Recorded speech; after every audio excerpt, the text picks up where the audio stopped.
questions and answers. Welcome to our May 5th live car shopping strategies. My name is Deshone. I'm known as Deshone the Auto Advisor.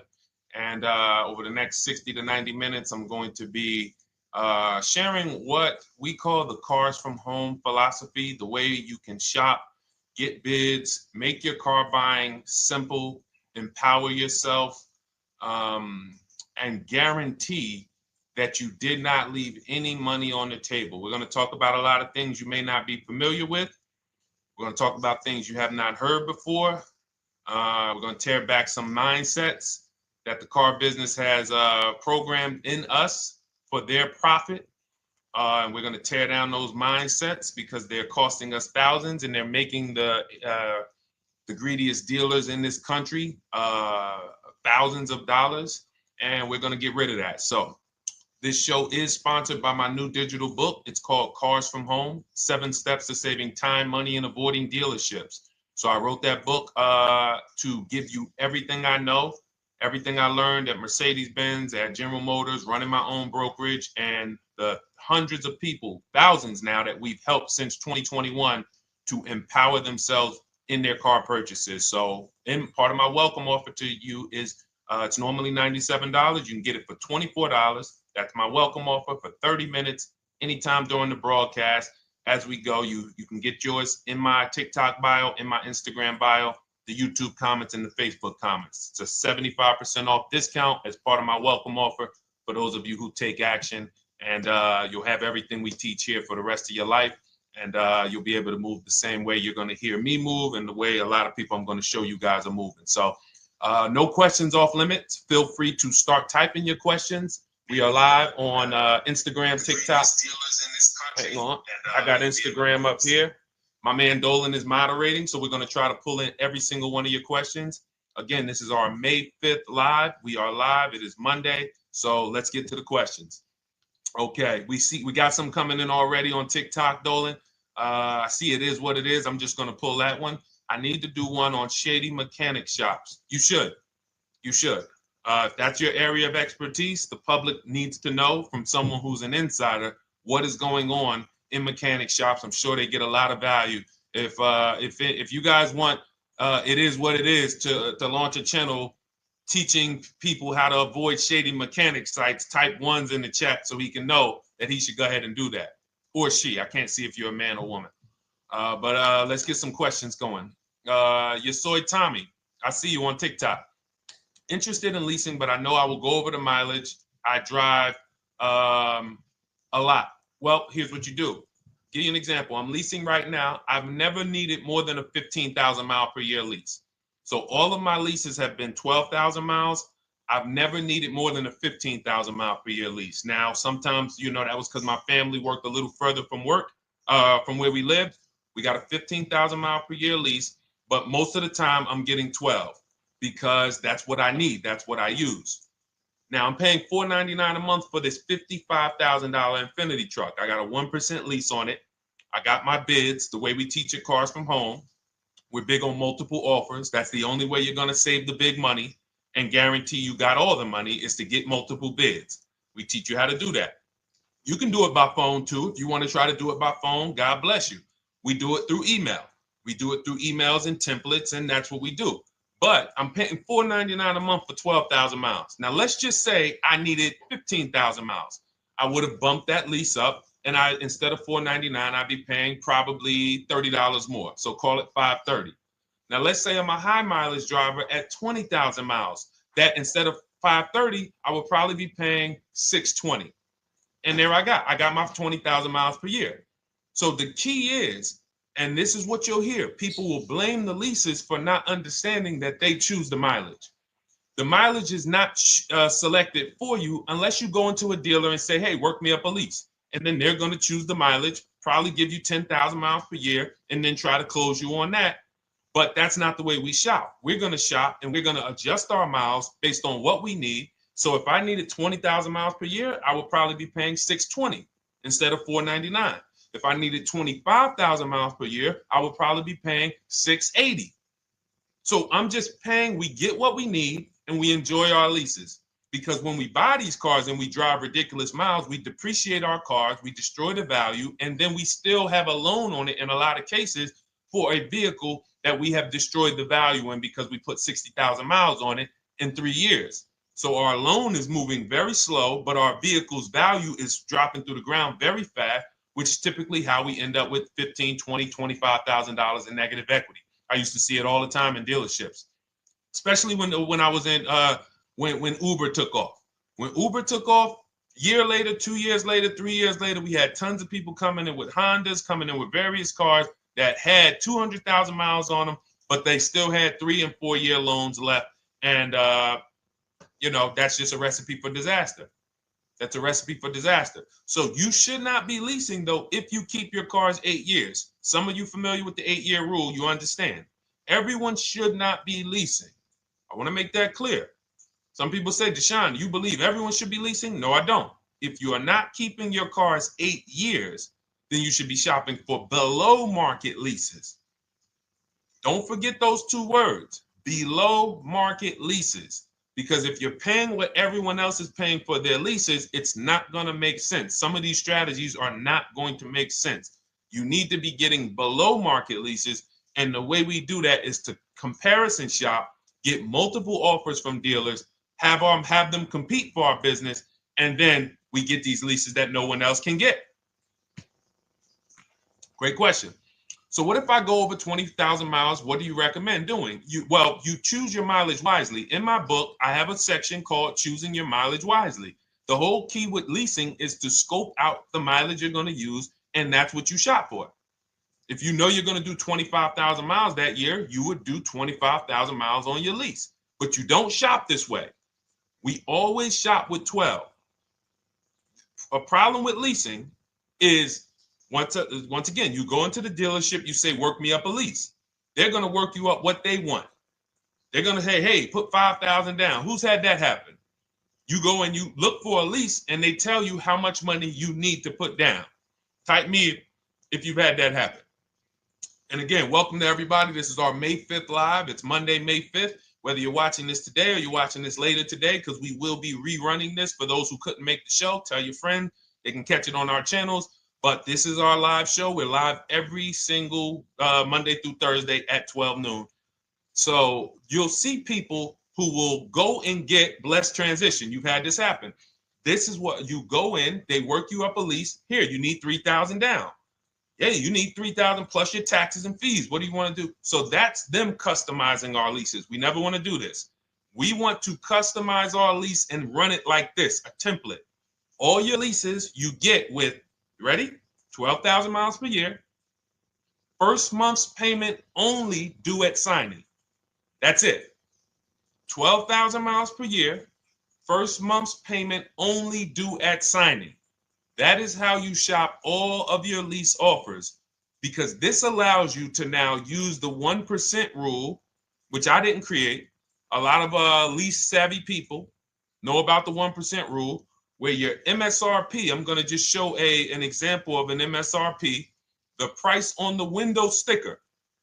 Every lease is going to be brand new, guys, or either close to it. The price on the window sticker is the price we go by, the MSRP, and we're going to divide our monthly payment into the MSRP.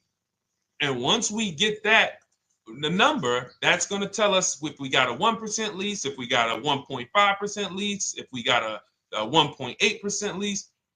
And what we did was I created the 1.5% rule to know we were overpaying for leases. You don't have value when you lease something over 1.5%. But let's keep it to the point. The point is you're shopping all your leases, first month's payment due at signing, 12,000 miles per year, and then you're using the 1% to 1.5% rule to gauge the value. Once you find your best offer, that's when you go and you say, can you please adjust the mileage down to 10,000 because that's all I need, or up to 15,000 or 18,000. You shop your offers with 12. You find your best offer concerning what value is, 1%, 1.2%, 1.4%. You lock that up, and then you tell them, show me what the payment will be with 20,000 miles per year or 15,000 miles per year. That's going to keep you from walking into these 80% dealers which are never going to give you a below market deal, when they drop their prices, they're never going to drop low enough to beat their competition. That's why their name of the game is them keeping you from checking their competition. And then you avoid these people, you find those deals, and then you adjust the mileage with that dealer. But choosing your mileage is very important with a lease. And that's why you should take 5 minutes, 10 minutes, tally up your lifestyle over the next 3 years, and you choose your mileage that you need. Great question. Let's go, Dolan. I'm getting married today. Congratulations to Ash on Facebook, everybody. Ash is getting married today. Congratulations. May God bless you with a healthy, lifelong marriage. Hallelujah. All right. Angel on YouTube says, can I lease for 36 months, then purchase to have a lower payment instead of buying at a higher payment? Now, what he's asking or she's asking is, I want this new car, but if I buy the new car, then I'm going to have to pay for the new car, in which case it's too unaffordable. So can I lease it first and then buy the difference at the end? Yes, you can. Let's talk about why that's not that financially wise. There are signals, guys, that tell us we are looking at vehicles that are too expensive for us. Signals. Would anyone on here take a 50-year mortgage? Anybody? Anybody? We got some smart people on here. Anybody volunteering for the 50-year mortgage, ladies and gentlemen? Anybody? Come on, somebody.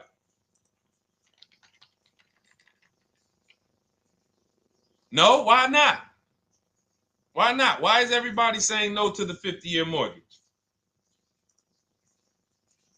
Because we know it's ingrained in us that a 50-year mortgage on a house means we can't afford that house, right?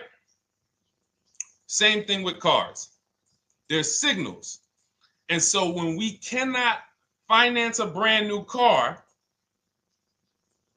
and it's affordable, what should we be doing?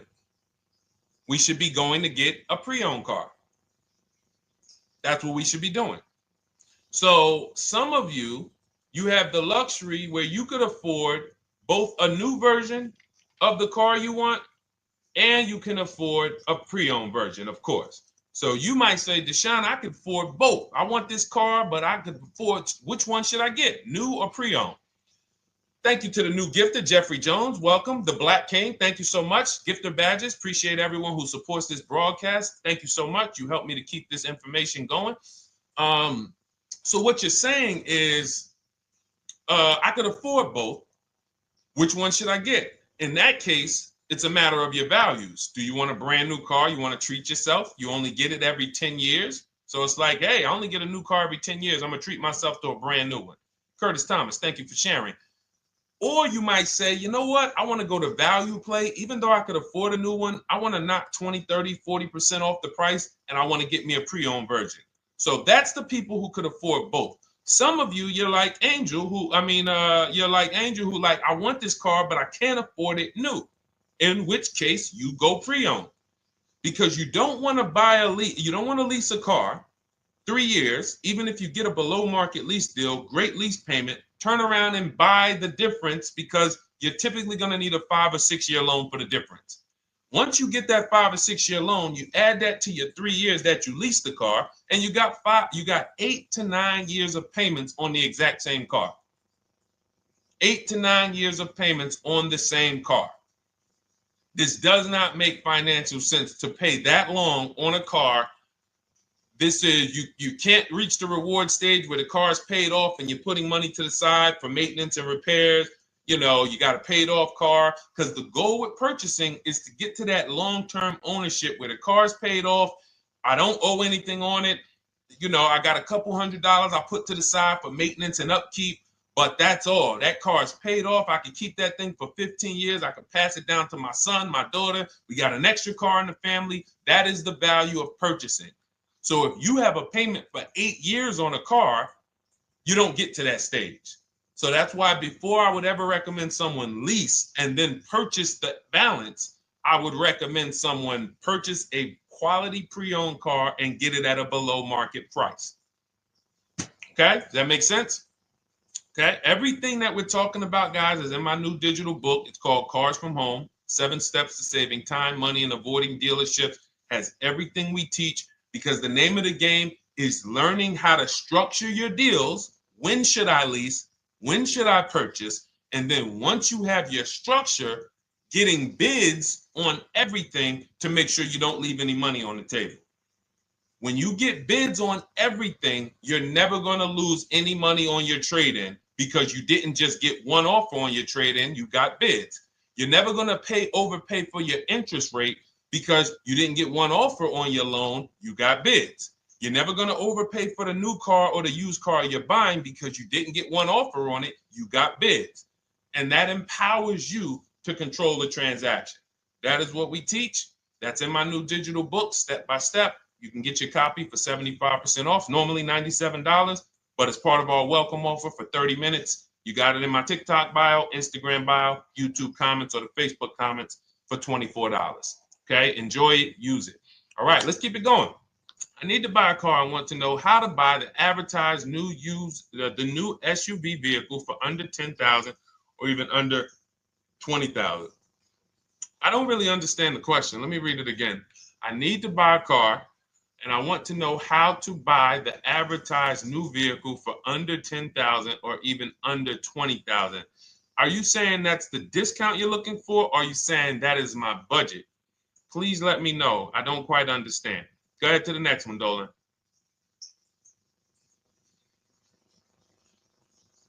All right. If the Carfax report only has service maintenance, is it okay to purchase? Okay, so all right, this is a great question, guys. This is about used cars. Who's going to be shopping for a used car in the next year? Type the letter U. Type the letter U if you're going to be shopping for a used car in the next year. And for those who just joined, this is our Monday, May 5th, live car shopping strategies. So we are live every Monday through Thursday at 12. And for those of you who are watching the rebroadcast later in the day, you can, you'll get your questions answered. Somebody might ask a similar question, or you can join us Monday through Thursday at 12 live.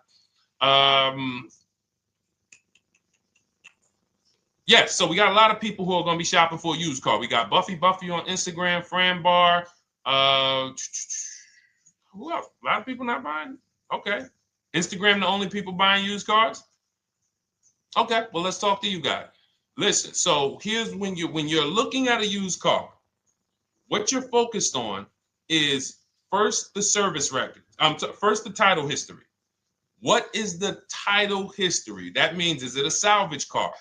Is it a frame damage car? Is it a now, well, let's start first. Where do we find these cars? Let's start there. We're not going to lots. We're not stumbling onto people's lots. That's what they want. We do not want to go through our neighborhoods looking for used cars. Anybody who does not have a used car on a website, they're trying to take advantage of you, because that is unadvertised, that they don't want to be where the competition is. That is not the way we're going to move. And for years, it was like that. You drive past a dealership on the weekend, you see hey, oh, look, they got this nice yellow car, a nice big red car outside, and you just pull right in. That's 2005 stuff. Now, every used car, we need to be able to compare it to the whole market, which means we need to see it on a website, on a marketplace. So we're opening up, this is called my multiple marketplace strategy. We are opening up, and some of you are going to need a pen if you're going to really, or unless you're going to watch the rebroadcast, because I'm running stuff past you that, you're trying to buy a $30,000, $50,000, $100,000 car. We're not talking about how you're going to get a couple things from Amazon and, set up a little home studio for $2,000. We're talking about the second most expensive purchase most of you are going to make. So it's understand that you're going to need to focus in order to get the most out of what we're talking about. So we're going to go to the marketplaces. The marketplaces are Carvana. They sell their own inventory. CarMax, they sell their own used car inventory. Driveway, they sell their own used car inventory. We're going to go to now dealerships. AutoNation, they sell other people's, they sell their own. They buy and they relist it on their website. But then you have Car Gurus, you have Carfax, you have Kelly's Blue Book, no, not Kelly's Blue Book. You have Auto Trader, Car Gurus. So we're going to all these marketplaces, we open them right up in one tab. So now what we're doing is we're putting in our criteria, and what we want to do, we want to go 100 miles out. Even if you're not willing to drive 100 miles out, you want to see what the whole market looks like within 100 miles. So now, if you know what you can afford, then you can put in your price criteria. I have a tool that I created. It's called the Perfect Budget Calculator. Some people who have my book, you've used it, where you put in your down payment preferred, you put in your interest rate, you put in any equity from your old car, and it tells you, because what you tend to miss is the fees. That's what you tend to miss. So if you're not using this calculator that we created, you want to add another $2,000 or so, because you got to factor in the fees in that budget. Some of you go out and say, man, I think I could afford $30,000. Then when you find your car, they bump you up to $33,000 because you didn't factor in the taxes and fees. So this calculator does it for you in my book, and everything we use the Perfect Budget Calculator. But if you're not using it, just estimate another, a little higher. Now you put all of that into the marketplaces. Now you're looking for what the inventory is. Now, here's the reason why you must open up all these marketplaces. First reason, they have different cars on them. Carvana and CarMax has different cars than Car Gurus, Cars.com, Auto Trader. There's different cars on them. Another reason we need to open it up is because sometimes you'll see one car here on Car Gurus for $31,000, and then you'll see that on Auto Trader, they marked it down $2,000, it's $29,000. And you're like, wait, why the heck is it lower? This is the same car. Well, it could be because this marketplace got the notification first to lower the price, and maybe this one takes a little longer to see that, oh, maybe that takes 24 hours before their updates take effect. So that's why you want to open up all these marketplaces. Now you're narrowing this down first based on your color choices, what options you want, your models, and now we're starting to narrow this thing down. So we're narrowing it down. Now we start to look at the history of these cars. This is the best way to start narrowing down your used car search. Let's now dive into the history. I need the Carfax. Now, some of these websites will give you a free Carfax. Some of them will try to make you buy a Carfax. Now, I'm going to give you one of the secret strategies that we've been using for years in my book, and I'll tell you it right now. It is how we get free Carfaxes, because when we get to most vehicles, you guys, for those of you who are just meeting me, I worked in Mercedes-Benz for 5 years and General Motors for 5 years, and I ran my own brokerage. I started it in 2016, and I ran that while I worked at the car dealership. So I have a lot of experience and have seen a lot, and that's why I'm able to teach these things. I also love numbers. But one of the things that I know is almost every dealership has a contract with Carfax. So every dealership, we pay Carfax already. So what we're able to do is when we list our inventory on our websites, we're able to list the Carfax with it. We're able to provide that free of charge. But when we pay Auto Trader or Cars.com or Car Gurus, we are not able to actually push our Carfax to that marketplace. But if you come to our website and you find the vehicle on our website, most times you will find the Carfax for free. That is what we have been doing for years. So that now we have the Carfax, because the Carfax is the only way we can see those service records right now, because we've already narrowed it down based on, first thing we're doing is we're looking at title history, frame damage, salvage title, rebuilt title, total loss. That's the type of vehicle. The next thing we're doing to narrow it down, which is where many of you get in trouble, is you're looking at the service records. Skipping service records, buying used cars without seeing service records is disaster. The biggest indicator on if a vehicle was taken care of is what is on those service records. And if you can't see those service records, then I would not buy the car. Somebody say, oh, I'm changed the oil myself. If you don't have proof that you have changed the oil yourself, I cannot see it. I cannot see that you have maintenance this car, and that's a turnoff for me. Because now when you drive that car a year later, 2 years later, things start happening. You have no one to blame but yourself. Now the regret kicks in. Man, I knew I shouldn't have got this. But chances are, if you find a quality vehicle and you see service records on that previous owner's report, that's going to lead to a quality experience. Okay, so that's pretty much how the initial part of our multiple marketplace strategy. As you can see, we have this to a science. Nothing that we're doing is by chance. Nothing we're doing is on a whim. That is it. But let's go to some more questions. And I think the biggest thing I want everyone to understand so far is that we don't wing anything in this process. There's nothing, everything that I'm teaching you is going to be out of our systems. Now, some of you have different learning styles. So let's address this. Again, welcome to our May 5th, Monday, May 5th live. We're live Monday through Thursdays at 12 noon. And we rebroadcast this for those who couldn't make it. You can share this with your family. Tell them, hey, visit Deshone the Auto Advisor's channel. He did a great show earlier. He answered some questions that everyone had. You can watch the broadcast all through the rest of the day.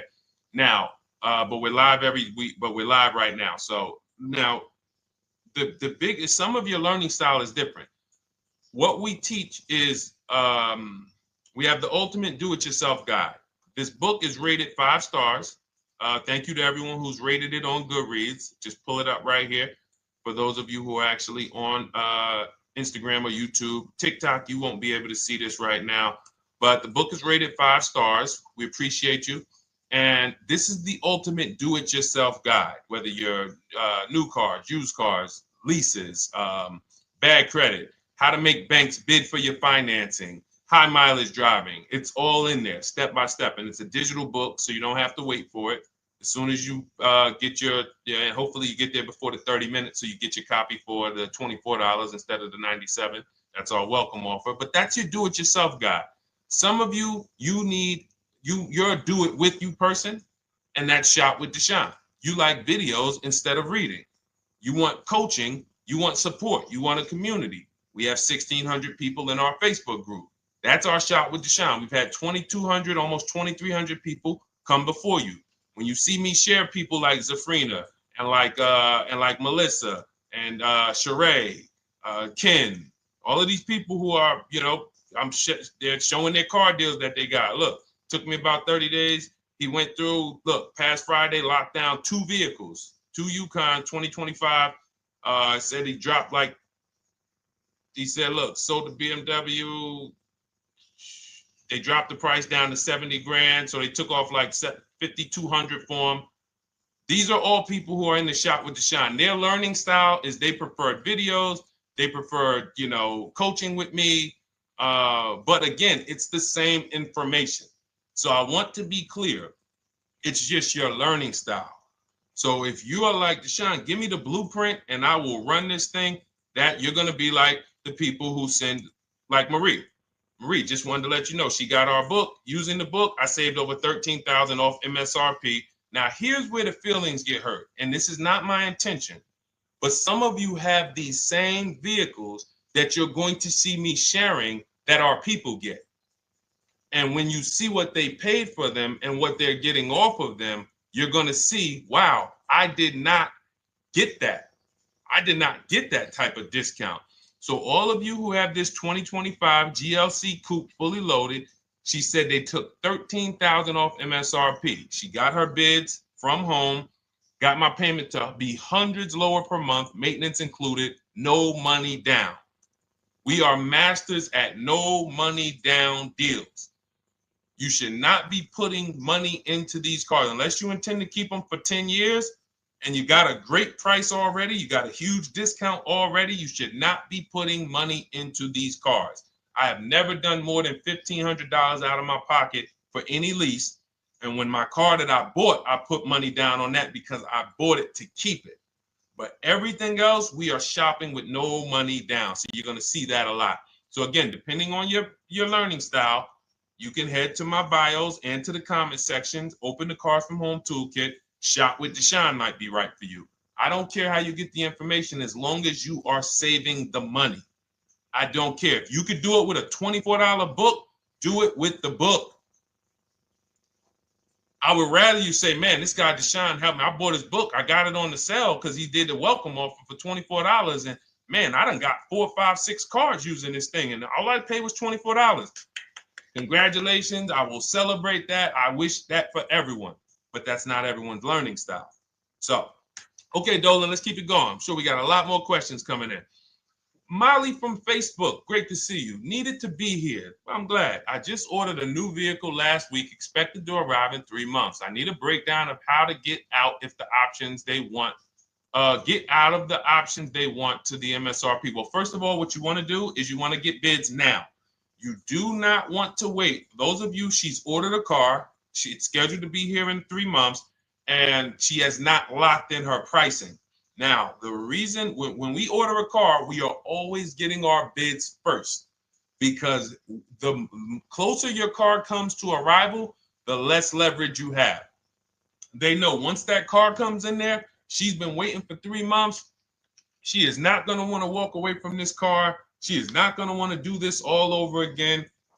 And they're going to probably take a shot and say, or if you look for a discount at that point, you probably are going to be like, no, I'm sorry, we can't give it to you. So what we're going to do is we have to now send that request out. Now, there's 2 ways for you guys to do this, whether you're leasing or purchasing new cars.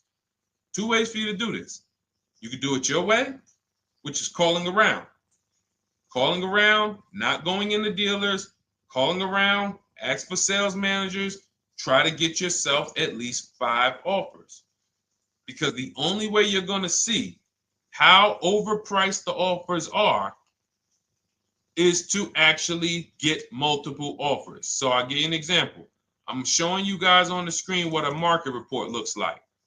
So we also have a division. We shop for people's new cars and their leases if they have good credit. So when you see, oh, I tried to pull it up. It's not loading. So what you're going to see, and some of you who've used our stuff, you can testify to this. There is a huge spread between the best price and the worst price. Huge spread. So in order for you to know you actually got the best price, you need to see 4 other offers that are higher. I'm going to say that again. Thank you to all the gifters on TikTok. Thank you, Jeffrey Jones. Appreciate it. You need to see other offers that are higher. So let's go back to my car. This dealer who won the bid for my Infinity truck saved me over $8,000. Now, he said to me when I was making the deal with him, he said he knew that I was not going to find a better offer because he had used a special coupon he had to apply towards the deal. He needed the deal that month, and that's why he won the bid. So he's able to take off $8,000. If I was purchasing, I would have got $8,000 off the price. But I leased it, so my lease payment was $499 a month with $1,270 down total. And $1,270, $499 of that was my first payment. So every other offer that I got, $560, $605, $640, $700, $750. That's how you know you did it right. If you don't have a bunch of the 80%, we call them. This is the 80%. Some of you have heard me say we don't negotiate with dealers with fake fees. It's a losing battle because even when they take off all the fees, they're still super high. I'm going back and forth by email. So if you're using what we teach, you're taking minutes out of your day. You're going back and forth with email. We close deals in 60 to 90 minutes. I'm not inviting anyone to car college. 60 to 90 minutes of emails back and forth. Next thing you know, we're closing a deal. But you're going to see, even after back and forth and telling the dealers through email, you can do it by phone. Hey, I'm shopping other dealers. Please make me your best offer. I have all the templates written. So when you're using our stuff, you don't even have to wonder what you're going to say. You just copy and paste our template. But even after that, you're going to see, wait, these people are still giving me super high prices, even though I told them I'm shopping, even though I told them I'm serious, I could buy the car right now, even though I gave them every single thing I need to give them to get an offer, they're still $150 a month higher than my best offer. That's going to prove to you that they are the 80%. They are not coming down. When they say this is our best deal to their customers walking inside, they're not lying. It is their best deal. It is not the best deal. It is their best deal. Their competition's best deal will blow their best deal away. And the only way you do that is by getting bids. So that's what you need to do, Molly. Take exactly what you're looking for. If you want to call around, call some sales managers and say, hey, listen, this is what I'm looking for. I put in an order, but I'm not dead set on the price yet. Haven't really gotten, I want someone to lock in a price for me. And hopefully you're purchasing, because if you're leasing, it's tough, because once that lease comes in, you do not know what the lease program is going to be. So if the lease program is bad, then you could find yourself jammed up. Now, here's what we try to do to prevent that. It's not always possible. Here's what we try to do. Once you have found the best dealer who's won the bid, now what you're going to do is say, based on this price that you're selling me the car for, can you give me a lease estimate now? So let's say I'm ordering this Infiniti. I shop around, I find a dealer who says, all right, Deshone, I'll place the order. I'll take $6,000 off list price for you if you do the business with me. Perfect. Can you give me a lease quote based on that now? I know this is not the vehicle. My vehicle's coming, but can I get some type of an estimate of what it would be? And then I look at that, and if it's affordable, now I place my order. But I'm not placing an order for a lease blind, not knowing what my payment's going to be when that car gets here. Okay? Does that make sense? I know I may be typing, this is heavy. That's why I told you guys, when you're here with us in car buying, below market car buying strategies, this is like short 60 to 90 minute master classes. This is not lives where I'm showing you how to make macaroni and cheese and turkey and like, okay, yeah, you got your music playing in the background. Hey, listen, all right, what I need? Oh, hand me the Sazon. No, you could do multiple things.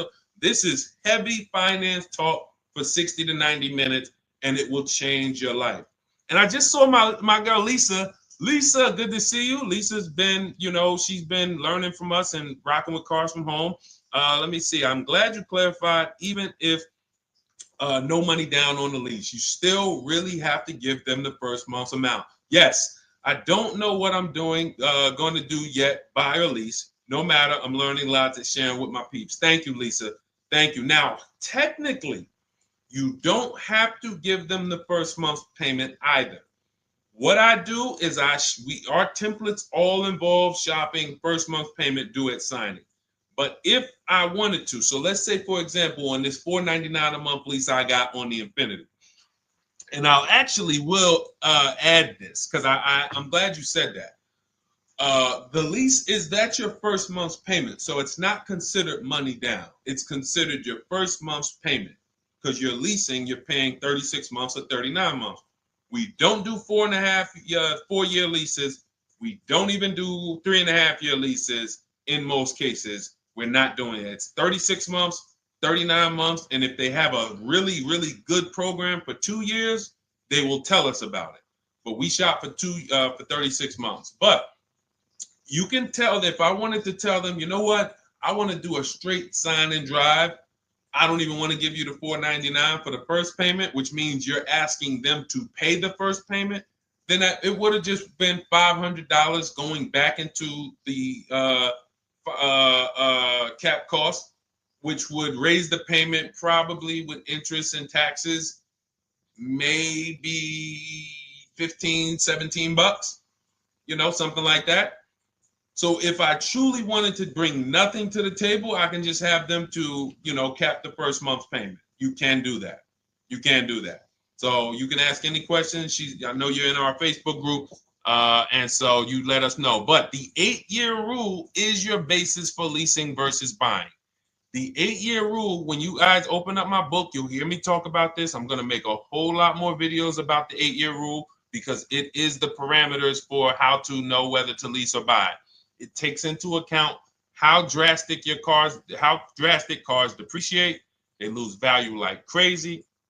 All the losses are in the first 5 to 7 years, and you don't win until you've kept the car at least 8 years, compared to someone who's getting a below market lease. So let's take an example. You look at somebody like, look, Brian. Brian got my book. Just finalized my first ever lease using your system.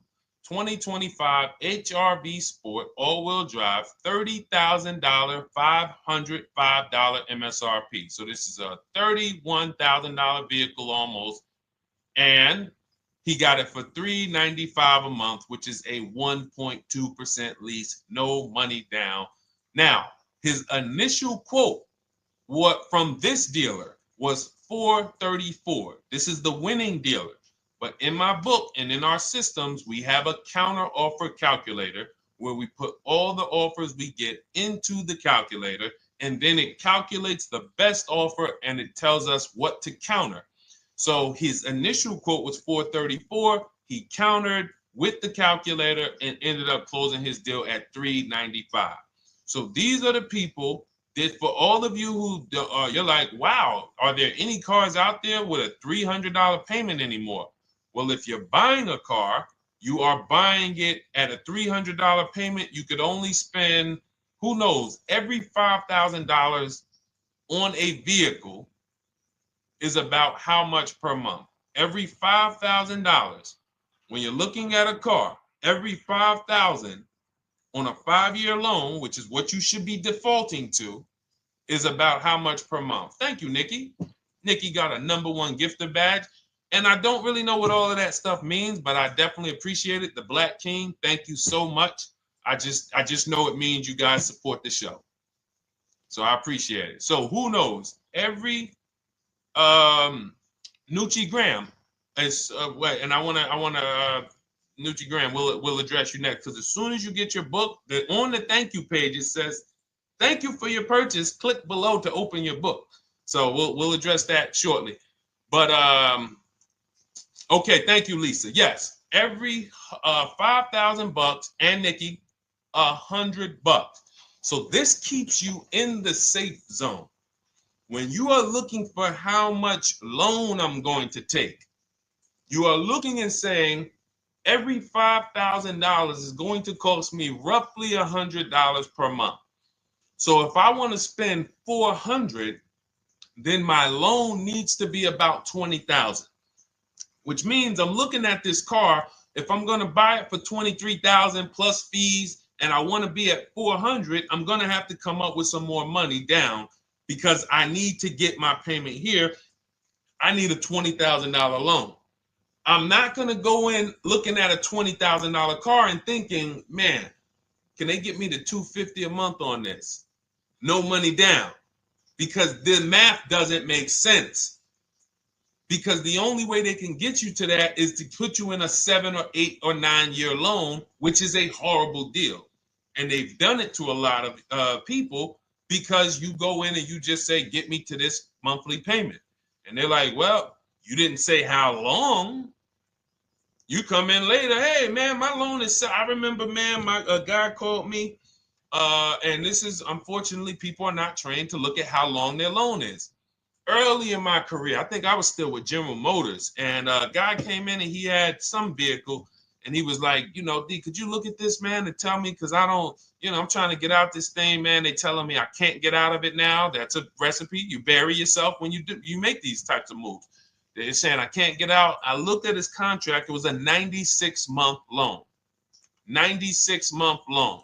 So he's in a 96-month loan at a high payment. He's going nowhere. And what it came from is him going in and saying, hey, get me to this payment.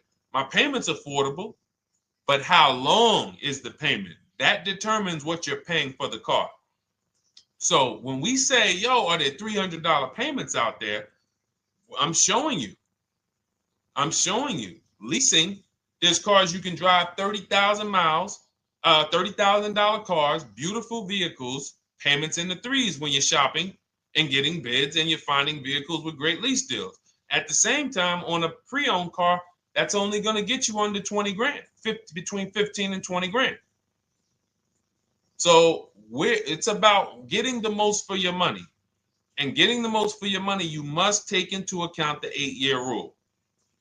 If I'm not keeping a car 8 years, I should be shopping for a below market lease. I'm not tying up any of my money in this car because I'm not keeping it long enough to have all of that money benefit me. Does that make sense? Type ones if that makes sense. Type dollar signs if that makes sense, because this is about money. If I'm not keeping the car 8 years, then all the money I'm going to tie up in the car to pay for it, to pay off the loan, to do the maintenance, to change the tires, to change the brakes, to change the oil, to change the brake fluid, the transmission, all of the money I'm putting in that car, just normal maintenance. I didn't say anything broke. Normal maintenance over 7 years. I'm not going to keep the car long enough to have that make sense. Whereas had I leased, I'm just below market leases. I'm just literally paying cents on the dollar, changing my oil. Most of the times I'm out the car before I need brakes, unless some of you are driving 15,000 mile a year leases, and then sometimes you will replace the brake, but it still does not compare to the cost of purchasing. And you know, throughout the show, I'm gonna show a lot more lease deals and a lot more discounts. But the reason why I show you guys the lease deals is because the money doesn't lie. Unless you're just hell bent on paying more, the money does not lie. You can't compare when I was, you know, I'm driving $40,000 cars, my payments have a 3 in front of them, and my friends are driving $20,000 cars and their payments have a 3 in front of them. And those cars are used, need maintenance, you know, warranties done ran out after 4 years. I'm over here driving brand new cars, problem free, and they're paying the same amount or more than me, and they're driving inferior products. And then once they really get tired of the car, they go ahead and they trade it in and they start the process all over again. So it's bad financial advice that the car business never trained on, and they just love for people to be ignorant. But we're not going to be ignorant here. All right, Dolan, let's keep it going. By the way, all of you who just joined, this is our Monday, May 5th live. We are live every Monday through Thursday at noon. So for those of you who may be watching the rebroadcast, we rebroadcast the show all through the day. So for those who missed the show, you can either, you know, or some of you want to tell your friends, oh, hey, you're shopping for a car, go watch this show. And we'll rebroadcast this show all through the day. And we rebroadcast all the episodes through the weekend. So for those of you who didn't have time, you're like, man, I want to catch up on all the shows, all the questions that were asked. We'll rebroadcast those through the weekend. But we are live every Monday through Thursday between 12 and usually 1:30. You can have your friends and family tap in. You can bring your questions, and we try to get to as many as we can. All right, Dolan, let's keep it moving. Let's get to some more. What are the companies for loans? Well, there's a lot of them. First thing you want to do is, so we teach something called the bank bidding war. This is a question, because here's my question to you guys. Where do you get your car loans from? Here's my question to you. And I'm going to tell you how we should change the answer, because I know what some of your answers are going to be. Where do you get your car loan from? Some of you are going to say my bank. Some of you are going to say the credit union. Some of you are going to say the dealership. But all of those are not the answers we want to go with anymore. Here's the answer. You got it, Nikki. I love Nikki. Whoever gives me the best rate. That is going to be the answer moving forward. If you're using what we're teaching, that's your answer. Whoever gives me the best rate. What, in other words, whoever wins the bid. So what we're doing is we are not just going to our credit union and having them run our credit, give us a rate, and now we going out and we're shopping with a check in hand and we're shopping with our back against the wall because the bank says, well, hey, you know, your pre-approval expires May 17th, so you hurry up and find a car or you're going to have to come back and run your credit again. Now we're over here and our bank is putting our back against the wall. That's ridiculous. So what we do is we use what you should do is you should look at the average interest rate. If you have average credit, look at the average interest rate, and then you use that to budget. Again, I have a calculator that we invented. It's a proprietary calculator. You can't find it on Google. It's in my book. It's in our course, Shop with Deshone, in our checklist, our video checklist. This is stuff that, again, we don't, if you notice stuff that I teach, it's not anywhere. Deshone, why can't I find an 8-year rule on YouTube? It's because it's Cars from Home. We created it. I can't find the 1.5% rule. No one else teaches that because it's our intellectual property. We created it. I don't mind people saying it, but they need to understand we didn't find this stuff. We created the stuff. So calculators, we invented them. So this calculator you take this interest rate, but even if you want to use a standard payment estimator calculator, you can take just what I said. Remember, add a little bit more for the fees, because that's what you're not taking into account. The fees, the taxes, and that's where we get in trouble. My calculator, our perfect budget calculator, does that for you. So now you want to look at the average interest rate. Type in average rates for cars. Use that for your budget, just so you can know about how much car I can go and get. So between what I told you about the 5,000 being $100 a month, and that last part about, adding a little bit more and using the average interest rate, you should have a good gauge on a range of car to go and shop for. Now, once you now shop your market, whether you're shopping new or whether you're shopping pre-owned, once you find no one's touched your credit till now. No one has touched your credit with a hard pull, especially not. We do not, in order for this to work, like what Nikki is saying, where you're only giving your business to the bank or credit union that gives you the lowest APR. In order for this to work and for you to be able to shop freely, no pressure, you need to make sure you don't let anyone run your credit with a hard pull before you find your best deal on a car. Soft credit pulls, estimates of budgeting, the way I just said. Now, you go out, you find your car, whether it takes you a week or a month or 3 months. Bang, I found my car now. You lock the car up, put it under contract, you leave your deposit. You never, ever. How soon when you get a car does the dealership want you to take it? I like asking questions like this because we can prove how predictable most of the car business is. How soon after you purchase a car does the dealership want you to take it? Thank you, Janae. Immediately. Now, the reason for that is, there's various reasons. There's various reasons.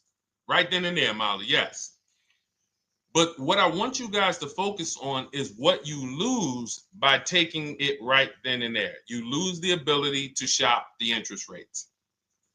And shopping the interest rates is very important because you'll always wonder, could I have gotten a better rate? So what you do is you lock the car up, you let them know, hey, I'm going to go home, just give me my, let me get my paperwork so I know exactly how much I need to tell my bank.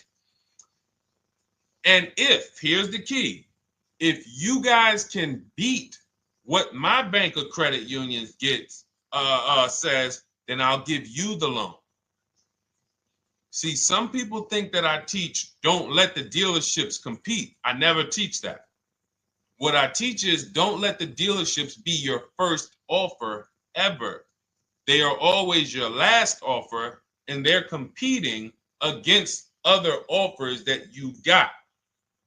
So now you're going home, your car's waiting, you're going to see what your bank, your credit union can do, and then you go online. You can go right online.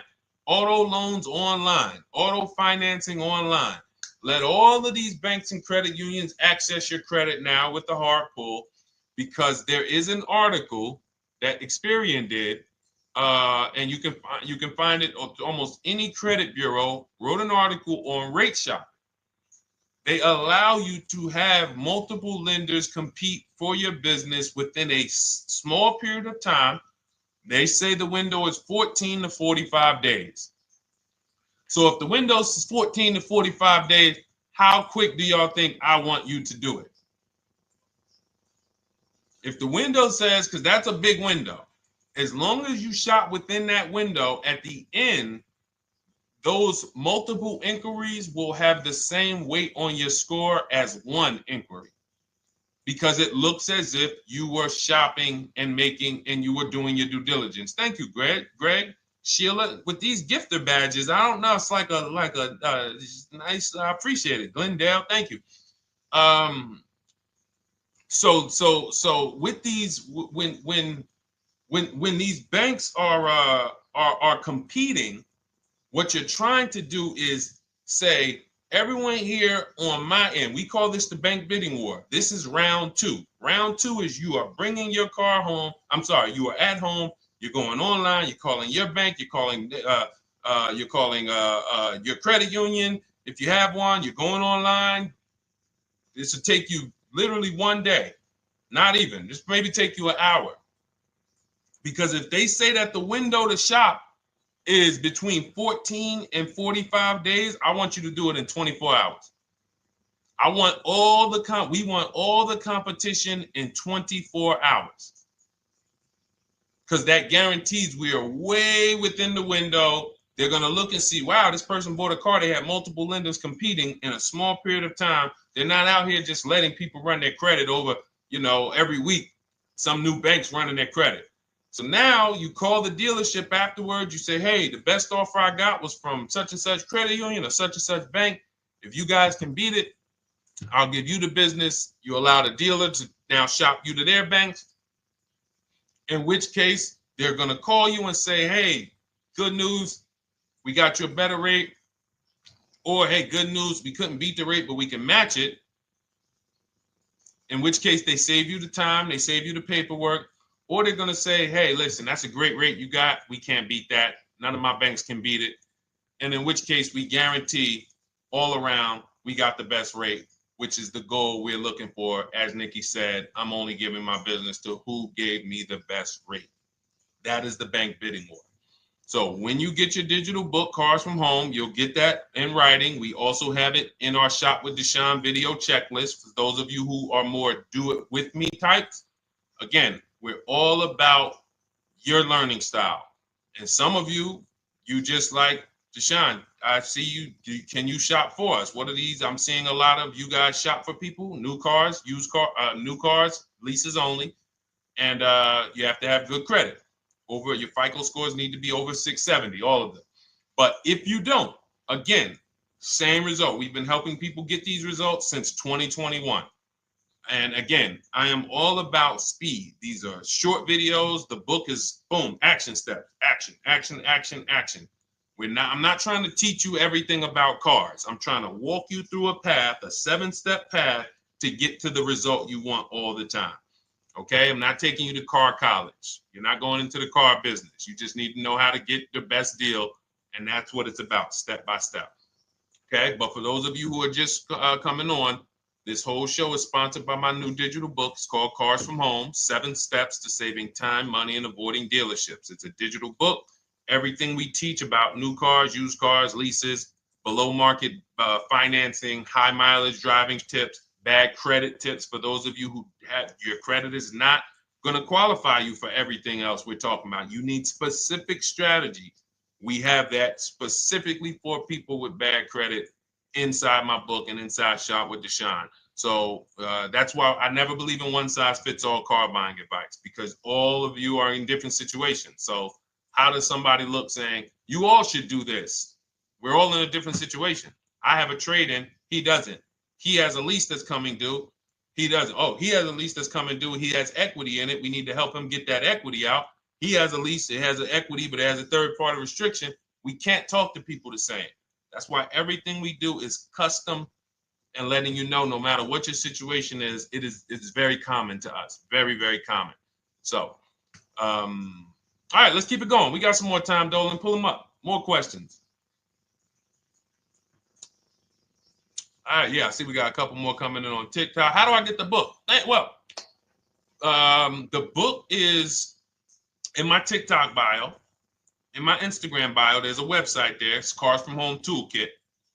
And then you'll see the welcome special for $24. So the book is normally $97, but as part of our welcome special, you got 30 minutes to get yours for $24. So you won't pay the $94. You get 75% off. We also have a link for you guys on Facebook and YouTube in the comment section so you can get your copy. And if you're going to spend a couple more minutes with us, I would appreciate if you share the broadcast with one person that you care about, so that can help. We can help get this information out, and we can help change lives. If you didn't receive your ebook, well, first of all, as soon as you purchase your book, you're going to see a thank you page. It says thank you. Screenshot this page, and then it says below, click the link below to open your book. So you actually get the link to open it as soon as you make the purchase. And then I say I also emailed you a copy. So sometimes people type their email in, one letter's wrong. Obviously, we can't send a book to an incorrect email, which is why I have my support team's email right on there, so that if you don't see that book within 5 to 10 minutes, you email my support team, hey, I didn't get the book. They'll get you the book right away. So as you can see, I want you to, Dolan, can you put up, do we have anywhere with, we can put up the support team's email for this person, and just send an email to support. There you go. Thank you so much. Support at Deshone the Auto Advisor. Thank you, Dolan. Best moderator in the world. All right, so shoot them an email. Just let them know. Give them your first and last name, and they'll check the record, make sure that we have a purchase from you, and they'll send you your book right away, so you can dig right into it. Okay? All right, let's keep it. We work with clients all around the country. What I'll start doing, I wanted to bring some on here today, but I can't load them up. The system is showing an error. So I got a lot of people. I always bring tests. I always like to show results. So, you know, I'm a results person. So you'll see a lot of people that I share. Brian, who has our book, and, you know, his lease, Marie with her $13,000 off. All of these people made deals from home. They were not in a dealership negotiating this. You got, look, Frank, I bought your book, used your system, and just closed my deal and have positive results to report. I love when y'all email me, by the way. Like, please continue to do this. A caveat is I wanted a just released 2026 Genesis G70 Advanced, and there are no incentives. I could have gotten incentives on the 2025. However, I wanted the 2026, and I was willing to pay. So even with high demand cars, even with cars that are rare, this is the situation. I reached out to 20 dealers, and I received 9 offers for 36 months, 12,000 miles on a $58,000 MSRP. The initial offers range from $1049 to $901, with everything in between. I counter offered using the calculator that we have, and closed the deal at $815 on a $58,000 MSRP. That's a 1.4% deal.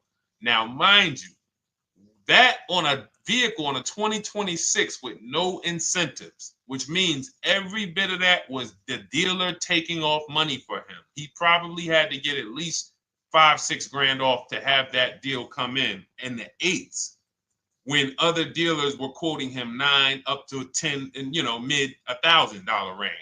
So, you know, but so I show the book testimonials. I show my Shop with Deshone testimonials. But I want to start bringing these market reports so you guys could actually see that's our team shopping all around the country. And that allows us to stay, we're able to just stay on top of the market, like from state to state. It proves like this stuff is not, oh, if you're in New Jersey, the deals are better. Hey, if you're in Florida, the deals are better. If it's California, we don't have deals out here. All of this stuff is not true. And thank God we have people using the Cars from Home systems, be it by book or be it by our video checklist, or be it us shopping for people all around the country where we can tell you beyond a shadow of a doubt. I can show you market reports from Texas, from Oklahoma, from South Dakota. We did a deal for a Mazda, a South Dakota deal, Nebraska, California, Florida, Georgia. We're shopping for people all around the country. And there's great deals everywhere in the country when you know how to make dealers bid. Because you're always going to find that 20% dealer who just wants to beat their competition. They're the best in the region. And you got to go out to find them. You got to have a system to find them. Because most of the dealers are not them. Most of the dealers are the 80%.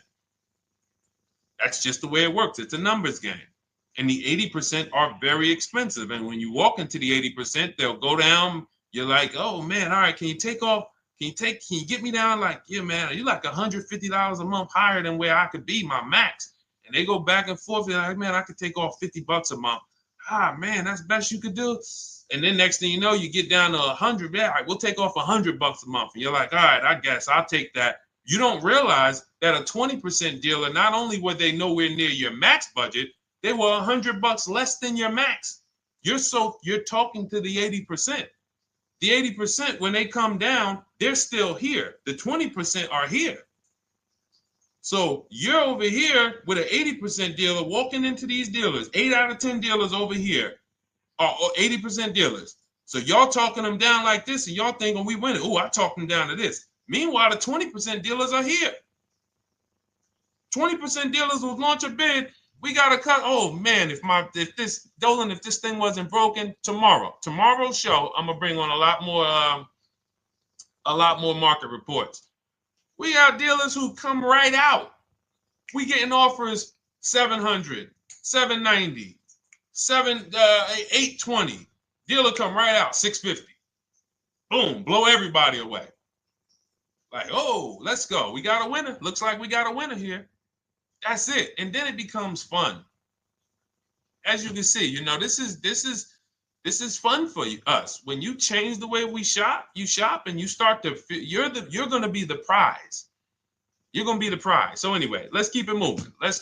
For those of you who have gotten your book, I look forward to you using it, empowering yourself, having these same results. For those who didn't know about the book, it is a digital book. You can get your copy for 75% off for 30 minutes in my TikTok bio, my Instagram bio, the YouTube comments, and the Facebook comment. And for those of you who've been on and you still don't quite trust us, you want to get started with maybe some free advice, go grab our cheat sheets. We have our free cheat sheets in my Cars from Home toolkit, totally free. Test us. Look at the cheat sheets, look at the strategies, look at the emails I'm going to send, guiding. Like I don't play around. So if you want to just say, test out, let me hear some free advice, start with our cheat sheets. All right.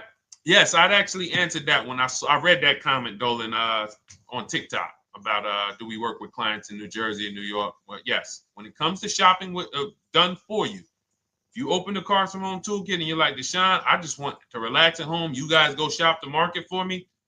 If you have good credit, FICO scores over 670, and you have and you're shopping for a new car or a lease, you can book a call with us and we can see if we can help you. Book a 10-minute call. It's free. And we can see if we can help you. Is it best to lease a car if you're currently underwater? Ooh, if I was underwater right now, let's just say I have 15,000 negative equity. I made a bad deal during the pandemic. I'm upside down and I'm like, man, I got to get out of this car. But and first of all, I know I should be leasing because now we know the 8-year rule. The 8-year rule says if we're not buying our cars to keep them at least 8 years, we should be shopping for below market leases. We're going to pay a lot less money. Below market leases, not normal leases. Very important. So what I'm going to do is I'm going to actually right now look for an electric vehicle that I could lease because some electric vehicles right now, we're getting under 1%. We're getting 0.88% leases. We're getting 0.79% leases, because if you do your bidding, you're going to see. Now, again, if you want to call around for your multiple offers, you can do that. I'd rather you call around than to do what you've been doing. I'd rather you, with your new cars and your leases, call around before you walk. That's better than what you've been doing. But if you're like, Deshone, I don't want to talk. I don't want to wonder what I'm going to say. I just want to copy and paste. That's the Cars from Home way. Either way, you get your 5 offers, and you're going to see now, my best offer on this $40,000 electric car might be $320 a month. So I'm now driving a $40,000 car. If I didn't have my negative equity, then I would be driving it for $320. But now I got to bring this negative equity over. Now, the reason why you want to look at these electric cars for this is because if you try to bring a bunch of negative equity over, what ends up happening is you're now messing up the loan to value ratios, and the bank won't approve it. So you might go in and look at a $40,000 car, and now you bring this 15 grand of negative equity, and the bank is saying, we're not going to loan $55,000 on a $40,000 car. We're not doing that. So that's when they'll say, some of you may have heard this before, you have to put money down. They'll say, we can't get you approved unless you can put $3,000 down, $5,000 down. You have too much negative equity, and the bank is not going to approve it all. But when you get your bids on some of these electric cars, you're going to get $10,000, $15,000 off. And this is specifically what I would be looking for. I would be looking for the electric vehicle that when I get my bids, I'm saving 15 to 18 to 20 grand off. And if you guys don't think that's possible, you haven't been here for long. You know, this is Milligan. She bought her Mercedes EQE last year. She literally, MSRP of her car was $79,245. She got almost $30,000 off the vehicle. Almost $30,000 off the vehicle. $51,359 is her price. $79,000 vehicle. She got it after rebates, after discounts, after everything. $51,359. So you take a vehicle that you can get a huge amount of money off, then you bring your negative equity over. So now that payment goes from $320. Yes, it might go up to $575 or $600 even. But I know I'm in a nice car now. I'm in a brand new car, and after 3 years, I'm done with that negative equity. So that's what I would be doing. And if God forbid the car gets totaled while you're driving, you're out of the negative equity in a lease. So if I rolled that negative equity, 15 grand over to this car, now I'm driving it. Boom. All right, I got this electric car. I'm out of the negative equity. I got a good value. I'm in a $40,000 car. My payment is affordable. Now I'm driving. Oh, shoot, car gets totaled. I'm out. I can go get me another car now. I can go and get the same exact car, but I can get it for $320 now. So, you know, that actually is the reason why people commit insurance fraud and total their cars or get them stolen intentionally. But no, that's just something to keep in mind. Something to keep in mind. Because most of you, when you start leasing, you're going to see that was my reason for negative equity. That was my reason I kept having negative equity, is because I wasn't leasing. And that was the reason I was paying more money for cars than I should have, because I wasn't leasing. And again, the key is getting below market leases. You walk into a dealership and say, work me up a lease, you're not going to have these payments that, you know, we're talking about here. It has to be below market leases. That comes through multiple offers. Only way. All right, let's keep it going. A lot more questions. No gap then. Is that your first time leasing? Well, no, we'll get to that. I see it's a little conversation happening on TikTok over here. By the way, everyone, this is our Monday, May 5th live. We're live Monday through Thursday. Tell your friends, please. I would love for those of you who are going to keep joining us to see some friends tomorrow, family members tomorrow, co-workers. When you are at work, when you're talking to people, if they say they're car shopping, I would love for you to invite them to our live shows Monday through Thursday at 12.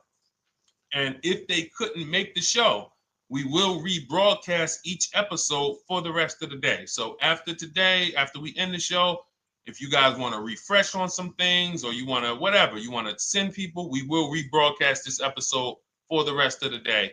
And then on the weekends, we put together a weekly compilation. We broadcast them all just for the people who couldn't make the live shows.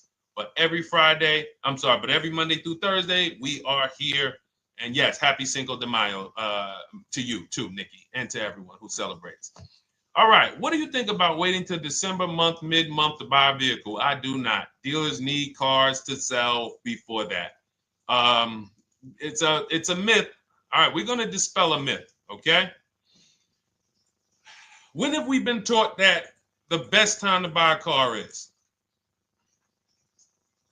Thank you to everyone running up the likes on TikTok. We're at 3,400 likes. Every time you hear something you like, you double tap the screen. That makes a big difference. It sends a message to TikTok that we're doing something good over here. Okay, end of the month. Yes, sweet now. End of the month. So we're gonna peel, like I told you guys when we started the broadcast, right? We are gonna, yes, Molly, last day of the month, right? So this is what we have been taught. Last day of the month, come on in. That's where your deals are, right?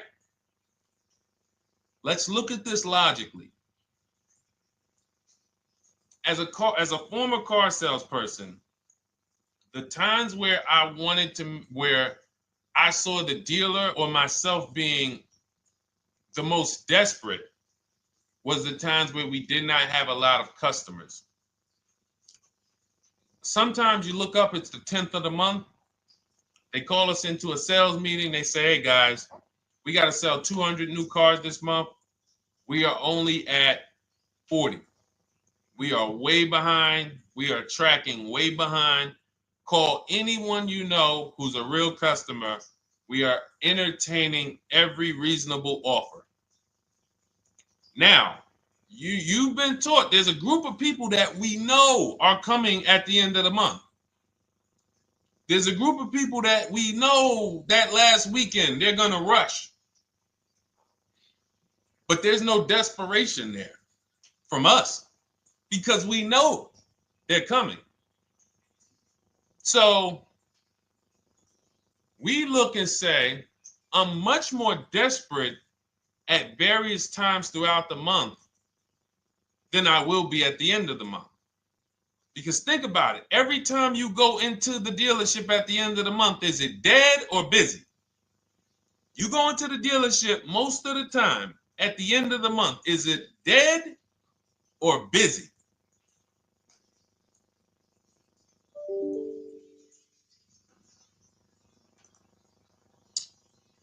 Thank you. It's a zoo. It's a zoo. Customers everywhere. That means all the car salesmen are not worried about making a deal. In fact, they're looking at you and saying, hey, Molly, thank you. Listen, I know you, look, I know the payment's $780 a month. I know you said you wanted to be at $499, but, we've been going back and forth. Can you work your way up, get closer to the $780? Because they know now we can take a shot. Because we have some other customers behind you, Molly. Did you see the people walking out? These people just walked out. They're mad. We don't have enough salesmen here. We got people waiting 40 minutes to speak with somebody.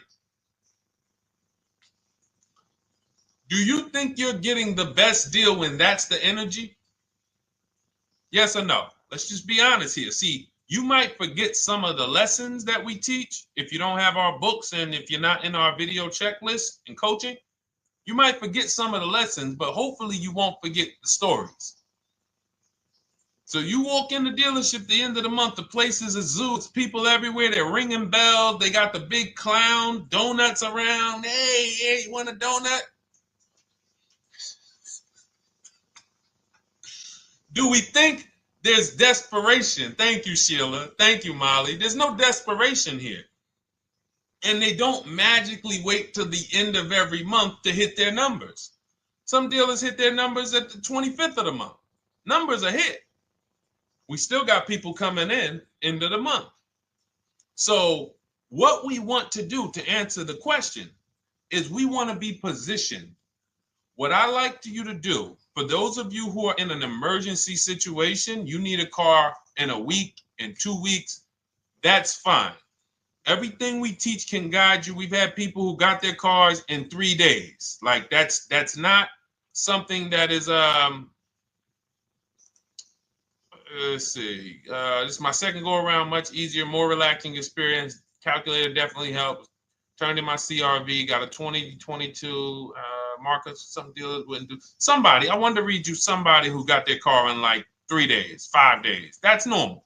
Again, like I said, we're not taking you to car college here. Like you know, our step-by-step programs can get you to your cars in less than a week, 90 minutes. But you don't want all your car shopping to be emergencies, because here's where you want to be. You want to be able to say no for up to 3 months. Reason is, there's a group of people that walk into the dealerships. They're there right now. They're desperate. They're giving off desperate energy. They can't say no. They back themselves into a corner for whatever reason.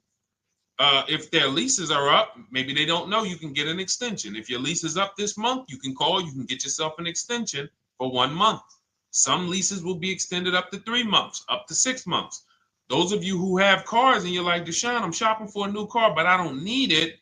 I just, my car still got some life to it, but, I want to look for something new. This is a position of power to be in. This is where you want to be. You want to be able to say to yourself, all right, let me look at the offers this month in May. All right, I'm going to follow up next month because the offers change. The used car market changes. The lease prices change. The dealer desperation, it changes. I'm not letting tariffs push me into doing something and making a bad deal. I'm not doing it. I'm not worried about tariffs coming, because there's going to be deals no matter what. If the prices of the new cars go up, what happens to the prices of our used cars that we're going to be selling? See, that's how we really won during COVID. Some people who've been with me since 2021, that's how we were winning. My man John Shaw, he was one of the first people. David Isaacs came in, got his BMW. Yes, the lease prices were slightly higher back then. We were still getting under 1.5. We were still getting 1.4. John got a 1.2 on a Jeep Wrangler, but we were selling our old cars for 8, 10, 12 grand more than they would be worth today. So even if the new car market goes up, we know how to maximize the prices of the cars we're getting rid of, and we're going to offset it. So we want to position ourselves to be able to say no. That is the strength. That's the leverage where we can say, you know what? All right, I'm going to follow up next month. Now we're telling the dealers right up front, hey, call me. I'm good between now and June 18th. I'm good between now and July 20th. So now what those dealers say is, okay, this is a serious customer.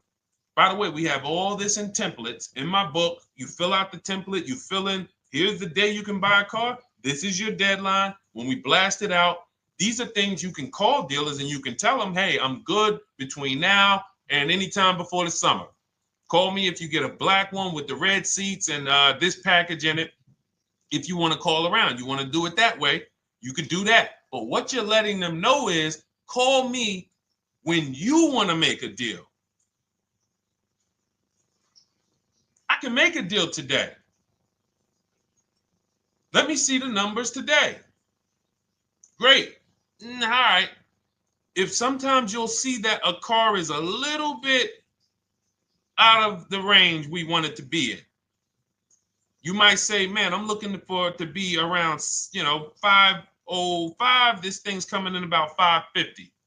Okay, maybe I'll check next month, see if the program gets better. You might say, all right, dealers are saying to some of you shopping for cars that maybe every dealer is not going to have it. When you reach out to the dealers, only 5, 6 dealers have it. But they say, hey, I got something coming in May. I got something coming end of May, June. Is that good for you? See, they're desperate customers. They can't say yes to that because they back themselves into a corner. But you guys now operating with a 90-day shopping cycle. If a deal comes today, I'm jumping on it.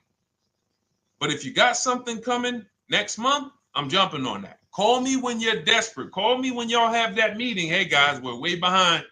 Listen, we need a deal. I'll take any deal right now. Hey, is that person that Sheila McCauley, you know, that last month, her number, we couldn't make that deal last month. Did she get a call yet? Hey Sheila, did you get a call yet? No, I'm still waiting. Okay, great. We can get to your number now. Perfect. Thank you.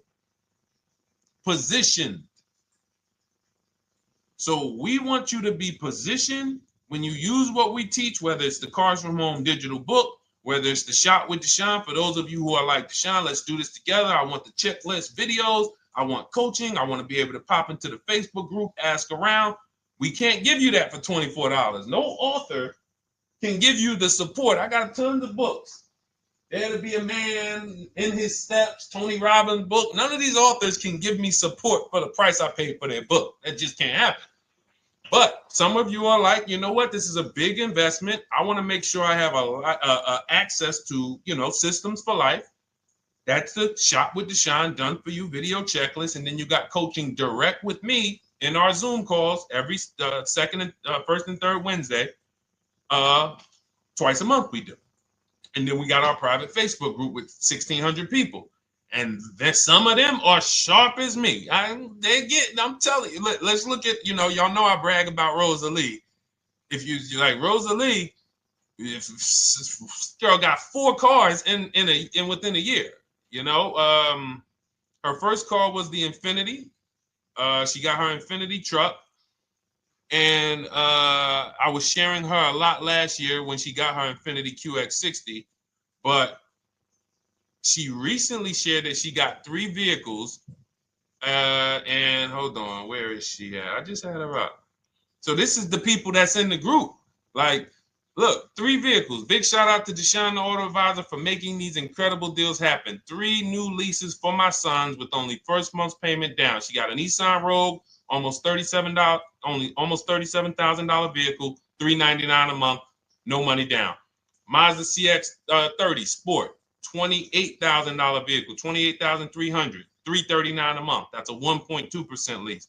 And she got a Mazda CX-50 Premium Plus, $40,400 vehicle, $420 a month. 2 1% leases and a 1.2% lease.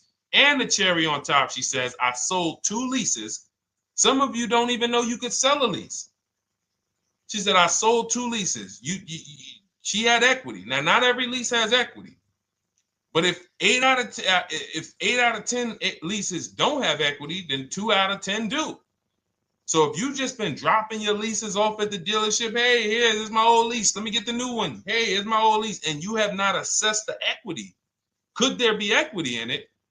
Imagine how much money you've left on the table. Imagine how much, wow, I didn't even know you could sell leases. She sold 2 leases, 2 2021 Elantras, walked away with $6,737 in equity.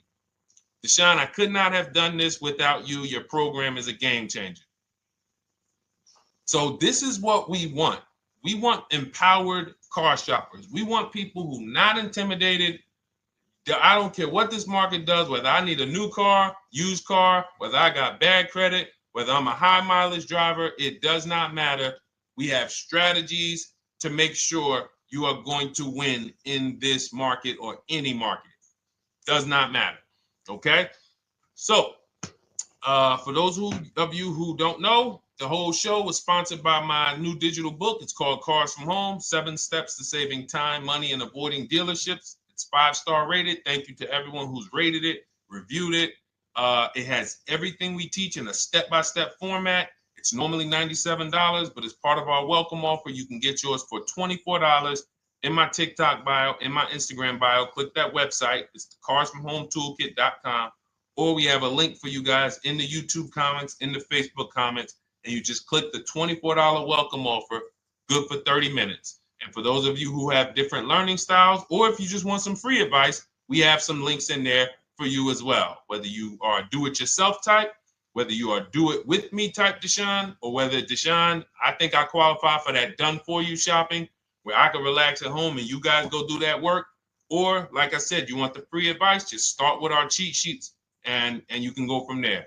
Whatever is right for you, you get it done. We just want to move you from anxiety, from, oh, I don't know what to say, from watching people online who call dealers and negotiate. Hey, take off $5,000 so I can have a viral video. And now you're talking to an 80% dealer. So the 80% dealer has the $5,000 to take off. So you look like, hey, yeah, see, I just got them to take off $5,000. We don't negotiate with dealers with fake fees. Like there's a saying, we don't negotiate with terrorists. Cars from home, we don't negotiate with dealers with fake fees. None of that stuff matters. Because what you want us to think is, look, see, I took off all of this money. Don't you want to buy the car now? But you took off the fake money. Had we been talking to a 20% dealer, what money are they taking off? The real money. The real money. So if we have two dealers, well, let's say 8, because y'all know I use the 80%. So the 80% are over here. The 20% are this small group over here that we got to find. Now, the 80% are starting so high that when they take off all the money, it's fake money. We marked up our cars. We got platinum kits on them. We got the Hertz service plans on them, and the Simonized kit and the low, all of that stuff. Okay, so yeah, we done took off 5,000 for you, but 4,000 of it was fake. Meanwhile, this 20%, they don't have the fake. So when they take off 4,000, it's real 4,000. And we over here talking to these people. Hey, take off all that fake money. See, guys, you can do this too. So listen, we bidding is the way to go. You cannot negotiate your way to a below market deal, but you can get bids and it will make your life easier. You'll start to enjoy your car shopping. You'll start to feel like you're empowered. You're the prize. Someone won your business. They won your loan. They won the opportunity to buy your car. You are the prize. So that's what it's about. So we are here Monday through Thursday, 12 noon. Make sure you meet us live or tell your friends and family who are shopping, hey, hop on this show. We're live on TikTok, Instagram, Facebook, and YouTube. But we will broadcast the show for the rest of the day. So those who want to catch up on some things that you may have missed, or if you just jumped on and you're like, whoa, man, I missed a lot. We'll rebroadcast this show for the rest of the day. But tomorrow we'll be back, which will be Tuesday, May 6th, 12 noon. Meet us here live. Thank you so much. Welcome to the new followers. Thank you to everyone who gave me gifts. Thank you to everyone who bought a book. Thank you for those of you who are in Shop with Deshone. I look forward to your success stories. Always a pleasure.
And welcome to our Tuesday, May 6th live. We do these live streams at 12 noon, Monday through Thursday.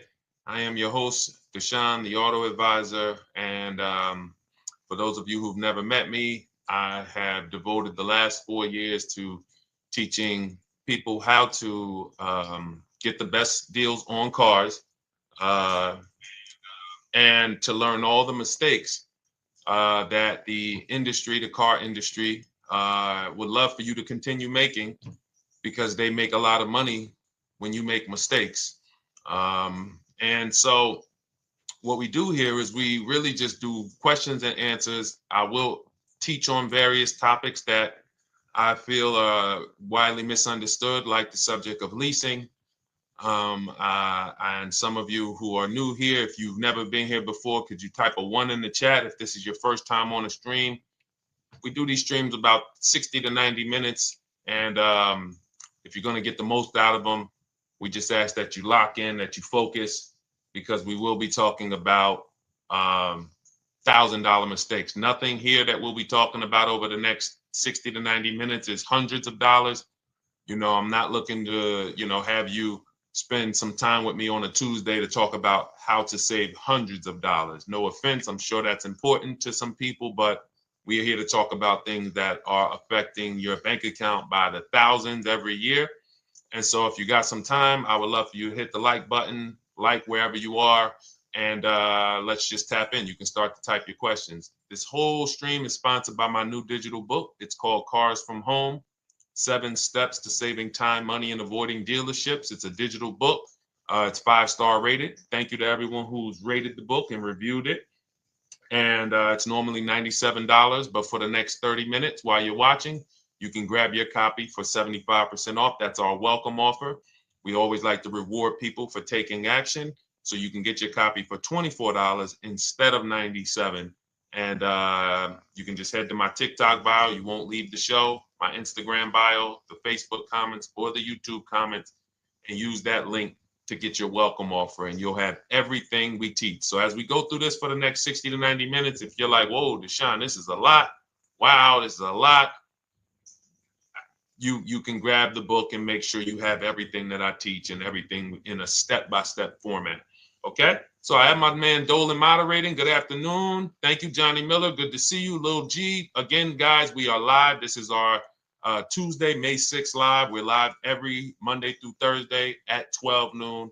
But we do rebroadcast these throughout the day. For those who cannot make them, you can watch the rebroadcast, or if you got to go back to work, we'll be rebroadcasting it for the rest of the day until our show tomorrow. All right, so let's start with the questions. You can feel free to get into it. Okay, do you have to get the extended warranty? This is a great question. This is car specific. A Honda, Acura, Toyota, in most cases, have always had low cost of maintenance and their parts are inexpensive. When you're buying an extended warranty or you're considering it, it is a risk product. It's an insurance plan. So that means you can pay for something and not use it, just like car insurance. You don't necessarily use your insurance until you have an accident. Same thing with an extended warranty. It's an insurance policy. So what you're trying to do with any insurance is see what is the likelihood that what I'm paying for this is going to exceed the price if I did need to use it. So in the case of a vehicle, when you're trying to determine what should I get an extended warranty, there's 2 things that are important. Does this vehicle that I'm purchasing have a high likelihood of things going wrong? We know, and some of you have had cars with histories, and we know there are certain cars, they tend to have things go wrong more than others. And what I like to do is go right to Google and type in repair cost, because this is the second item that we are looking at. We're looking at average repair cost. So if you're buying a 2010, a 2015 Nissan Altima, 2018, Hyundai Sonata, you go right to Google, you type in 2018 Hyundai Sonata average repair cost. Now, if you see that those typically go on the lower side, then that can take a lower set of risk where you might say, all right, likelihood of these things going wrong on this car is slim. But if you see that the repair cost is on the mid to higher side, that's shifting more risk to if something goes wrong, the cost for you to pay for it out of pocket will probably exceed the warranty. So when I work for Mercedes-Benz, who's new here? Type a 1 in the chat if this is your first time on a stream with us. First time you've ever been here, type a 1 in the chat. First time. What's up, William? What's up, DJ Ant Nice? Good to see you.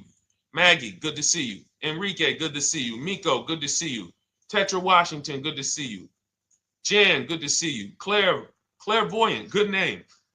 First time, if this is your first time, just type ones in the chat so I know. I don't want to assume anyone knows who the heck I am and what my experience is. Daniel Thompson on Facebook, great to see you. So I worked for Mercedes-Benz for 5 years, General Motors for 5 years, and I ran my own brokerage, my new car brokerage, called Cars from Home. I started it in 2016. Now, when I worked for Mercedes, when people were purchasing a Mercedes, what I would tell them is buy as much warranty as you can afford. Buy as much warranty as you can afford, because I knew that when something breaks on a Mercedes, nothing's under $1,000, and typically it's $2,000-$3,000. So a $4,000 warranty on a Mercedes Benz is usually worth every dime. But at the same time, we have cars that, again, less likely for things to go wrong. And then when things go wrong, if they go wrong, they can typically be repaired inexpensively. Good to see you, Arms Reach. Welcome on Instagram. Shout out to the people checking in live. Great to see you all. So that's how you're measuring extended warranties. You don't want to get an extended warranty on a vehicle that has a low cost of repair and a low likelihood of things going wrong. You can then take your money, put a little bit to the side, have a little emergency fund, that same $3,500 that you would have put into the warranty, or $2,500, you put that to the side over the course of a year, 2 years, put $100 a month to the side, and then have that be your cushion just in case things go wrong. It's better for you to have that money in your bank account, and if things go wrong, you take it to your mechanic. You must have a local mechanic. You guys know I swear by local mechanics on cars that don't have warranties. Even if you have a Mercedes-Benz, a BMW, an Audi, something that is typically harder to work on and takes more of a specialized engineer, there are still plenty of places that have those. I mean, there's shops where they used to be Mercedes-Benz techs. Now they have their own shops.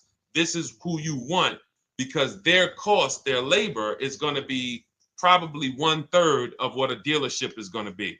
So these are the resources that, again, keep more money in our pocket while getting us the same level of service and experience. Okay, great question. Welcome, Uncle Nene. Good to see you. Uncle Nene. All right, listen. Nicole, good to see you. All right, Dolan, you can pull up the next question. Feel free to start typing your questions. And as we get more questions in, we'll try to get to all of them. You guys know we're not always able to, but we do try to get to all of them. How do I shop around for the best lease deal without affecting my credit? Well, first of all, you're talking to someone who's, just so you know, I've taught thousands of people to lease. I've gotten 7 leases. Now, when we look at what we are doing with a lease, first, we have to consider how we want the information presented to us. We are not letting dealers tell us how they're going to quote us. We are telling the dealers how to quote us. So we are going to have all our quotes. Thank you to everybody hitting the like button. I see you. I appreciate you. And shout out to the sharers. As I see people who share, I always like to give the shout outs to the people who share this broadcast with their friends and their family.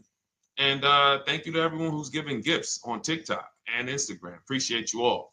So what we are doing when we're telling a dealership, you give us a quote with first month's payment only out of pocket, 12,000 miles per year, and put all the taxes and fees into the payment, assume tier 1. So we are presenting it now in my book and in my Shop with Deshone programs, my video checklist. I have all the templates. If you're going to do this yourself, you just need to remember how you're presenting this. You can call around to dealerships, because there's 2 ways to do this. Shopping from home. Cars from Home is about showing you guys, and I'm going to be showing you guys a ton of payments. And listen, I don't want you to feel bad, because some of you are going to see that you've left a lot of money on the table. Part of what I have to do here, and I've been doing it for 3-4 years now, is I have to tell you the bad news. For 3 years, I did a masterclass called Everything You're Doing Wrong Buying, Selling, and Leasing Cars. We put probably over 15,000 people through that masterclass. But those were people who were willing to hear the bad news They knew, Deshone, I got to hear the bad news to get to the good news. So as I show the difference in the prices that we get and the people who listen to me get, more than, forget about me, the people who are like you, the people who are on a live, saw a video, and then took action and learned and use our processes, the results they get compared to what you're getting. You're going to see, wow, they're saving $3, $5, $7, $10,000 more than me every single car. And so the Cars from Home system is about bidding. It's about turning your car purchase into a bid. You're no longer begging. You're no longer going into a dealership and begging one dealer to sell you a car, and then you go to another dealer and beg them, sell me this car, please take my money, please take my money. Meanwhile, you're not seeing the entire market and the people who would compete to get your business and gladly give you the service that you deserve by giving them a $30 to $50 to $100,000 transaction, which is what your car purchase is. So now so the big thing to understand right off the top is, now I need to learn this bidding. I need to learn to get multiple offers. So you can do this by phone. You want to do this by phone, you can call around, but you must give them that information in order for you to compare the deals the right way. Lynette, good to see you. Christina, good to see you. Melvin, good to see you checking in. Rudolph, I see you. Once you actually give them that information, 12,000 miles per year, first month's payment only, due at signing, taxes and fees in the payment, assume tier one. I want the tier one offer. Even if you think I not qualify. Now, if you got a credit score above 670, all your FICO scores, most of you will qualify for most tier one leases. So you want to see, what does this look like as I get my offers? Once you get your offers in this format, you can use the 1% rule as the gauge. The 1% rule is been around for more than 20 years. Everyone who leases and who's savvy, we understood if your lease payment is 1% of the MSRP or less, you stole the car. That includes taxes, that includes fees. You're still in the car. So example, we're looking at a $30,000 car, Hyundai Sonata or a Hyundai Elantra, $30,000 car. When we shop all our offers, if that lease payment is $300 per month, with only $300 due at signing. In other words, I show up, here's $300. Good to see you, GDTV. Thank you for checking in on YouTube. Once I give you that $300, that's my payment for the next 35 months. So that's a very, very low percentage of the car you're paying. It's a 1% rule. Now, in order to get a 1% lease, you need a great lease program, which means the bank has to be supporting the car, rebates, incentives, and then you need the biggest discount, the dealer who's going to give you the biggest discount. Now, one of those we can control. One of them we can't. Which one can't we control? And for those of you who are new here, we don't play around here. But my people who are moving, and again, I'll show you, like a lot of people, we got a lot of people who've been following us, using our processes. They're locked in. They're not casually on a live here. We're not casually here talking. They are locked in.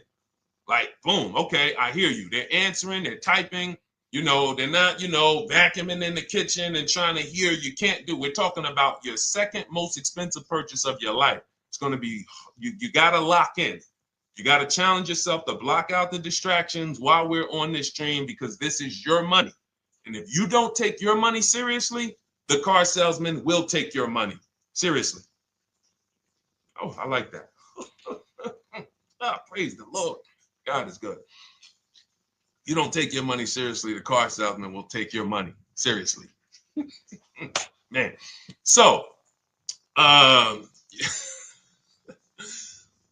right, now somebody remind me the question I asked. I got so happy about that little catchphrase that I forgot who we were. So I know we were discussing, okay, we're talking about the 1% rule. So now, one of the things we can't control is the bank. We don't know what the lease payment, what the lease program is on a car. So when we shop cars, we are going to now look at multiple offers, and here's what you're going to see. Now, I'm going to show you an example of how we know or how we expose where the dealers are concerning pricing. Now, you can't see this on TikTok, but on YouTube, Instagram, Facebook, you guys can see this. I'm going to tell you guys about it. YouTube just doesn't let us do the same type of stream. But this is a particular Infiniti that we shop for. We have offers ranging, this is a $61,000 vehicle. We have offers ranging from $680 per month, which is a 1.1% lease. So a $61,000 car, $680 per month, that's 1.1%. We divide the monthly payment into the MSRP. Now, we can see here that there are some offers already from dealers that are almost $900, $889 per month. $889 per month, $873 per month. So now when we look and we say, whoa, how can we have two, like we have all these dealers have the exact same car, yet one of them is $200 per month higher than another dealer. Exactly. We call them the 80%. The 80%, even after back and forth, even after, hey, we'll take off some money. All right, we'll drop the payment $50 a month. Their offer is still so high. It's a horrible deal. Now, why would they offer this? And this is consistent. So I don't want y'all thinking, well, the dealers that I walk into, they're different, Deshone. They take off more money. It does not matter what you think. If you don't have the market reports, if you don't know how to get multiple offers so that you can see, we do this all around the country. We have students all around the country in Cars from Home. We have people we shop for. We have over 13,000 books sold now. Like, we have lots of data to prove this. 80% of dealers are going to be overpriced. This is another particular deal on a Toyota, a market report. And you guys can see that the out-the-door prices here, list price, $32,000. Out the door price with taxes and fees, $38,000. That means that dealer is charging all types of fees on top of their price. The $39,000 MSRP. Look at line number 3. $39,000. Out the door price is $41,000. We can see $39,000 out the door includes taxes, includes all the fees. So we can see that these out the door prices in the left, in the right column, are way higher than the MSRP, $35,798. Out the door price is $39,700. But look at the green. Look at the green. This is what we call, we found the dealer at this time who wanted to win the bid. They wanted to win the bid. They needed the car sold. This is a rotation. We don't say to them, wow, they won the bid one time, so they must win the bid all the time. No dealer can win the bid all the time, or they'll be out of business. But in this particular case, at this particular time, for this particular client, this dealer said, we're going to sell this car for that's $35,500, and out the door with taxes and all the fees, $34,994. That is a over $4,000 discount off this vehicle. When all the other dealers are, not only are they not giving you a discount, they're charging over list. And they might come and say, all right, we'll take off $500. We'll take off $1,000. We'll take off $1,500. They might start so high with you guys that you think, wow, they started up here and I talked them down. They took off $3,000 from me, but they already were $3,000 in fake fees, protection plans, and all of this padding, dealer adjustments, which is fake fees. So whenever they say, because the dealer gets a minimum of a 6% profit margin, from list to invoice, we have profit. From invoice to holdback to triple net, we have money. That's all the profit margin.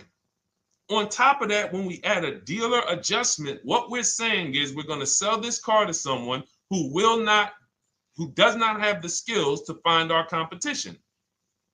And they're going to come in, and if we got to take off $2,000 to make them think they won, this is what we're going to do. But what we do here, what people like Brian is going to do, look, just finalize my first ever lease using your system, 2025 Honda HRV, $30,000 vehicle, $395 a month payment. no money down. His initial quote was $434. He ended up using our calculator, which we have in our book and in our program. If we put all our offers into that calculator, it tells us what to counter. He gets that offer for $395. That's his deal. We look at somebody like Wendell. Look, thank you. It's the least I can say for your book, Cars from Home. We're still in the middle of the process. Just sold our car today, like 10 minutes ago, for 30% above value. Why? Because he got bids. Look, using the insights from your book. I've read the book multiple times and told many people about it because it's that good. It's so intuitive and insightful. We'll be moving to the next step soon, and I'll write again. So now you heard him say we're moving to the next step soon. Step 2 in my book is the equity assessment. That's when we get bids for the car we have. We get bids. You're going to go to, listen, you should never be trading your cars in. Let me ask you all a question. Do we get the most money for you name me one thing that we get the most money for that thing trading it. Name me one thing. If I had this iPhone, do I get more money trading that iPhone in for another phone, or do I get more money listing it online and selling it to whoever will pay the most? Trading or selling? Let's go. Who's locked in? Tax advantages are very small. I understand you, Ronald, but the tax advantages, we have people that are selling their cars to cash buyers for $3 to $5 grand more than what they can get on trade. A tax value, a tax advantage for the difference is not, it's minimal. Exactly. Thank you, King Carter. You listed.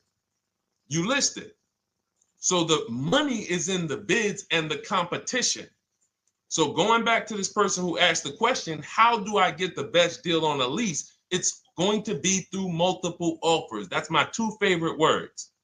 I would wear them on a shirt if I didn't wear unlearn, relearn.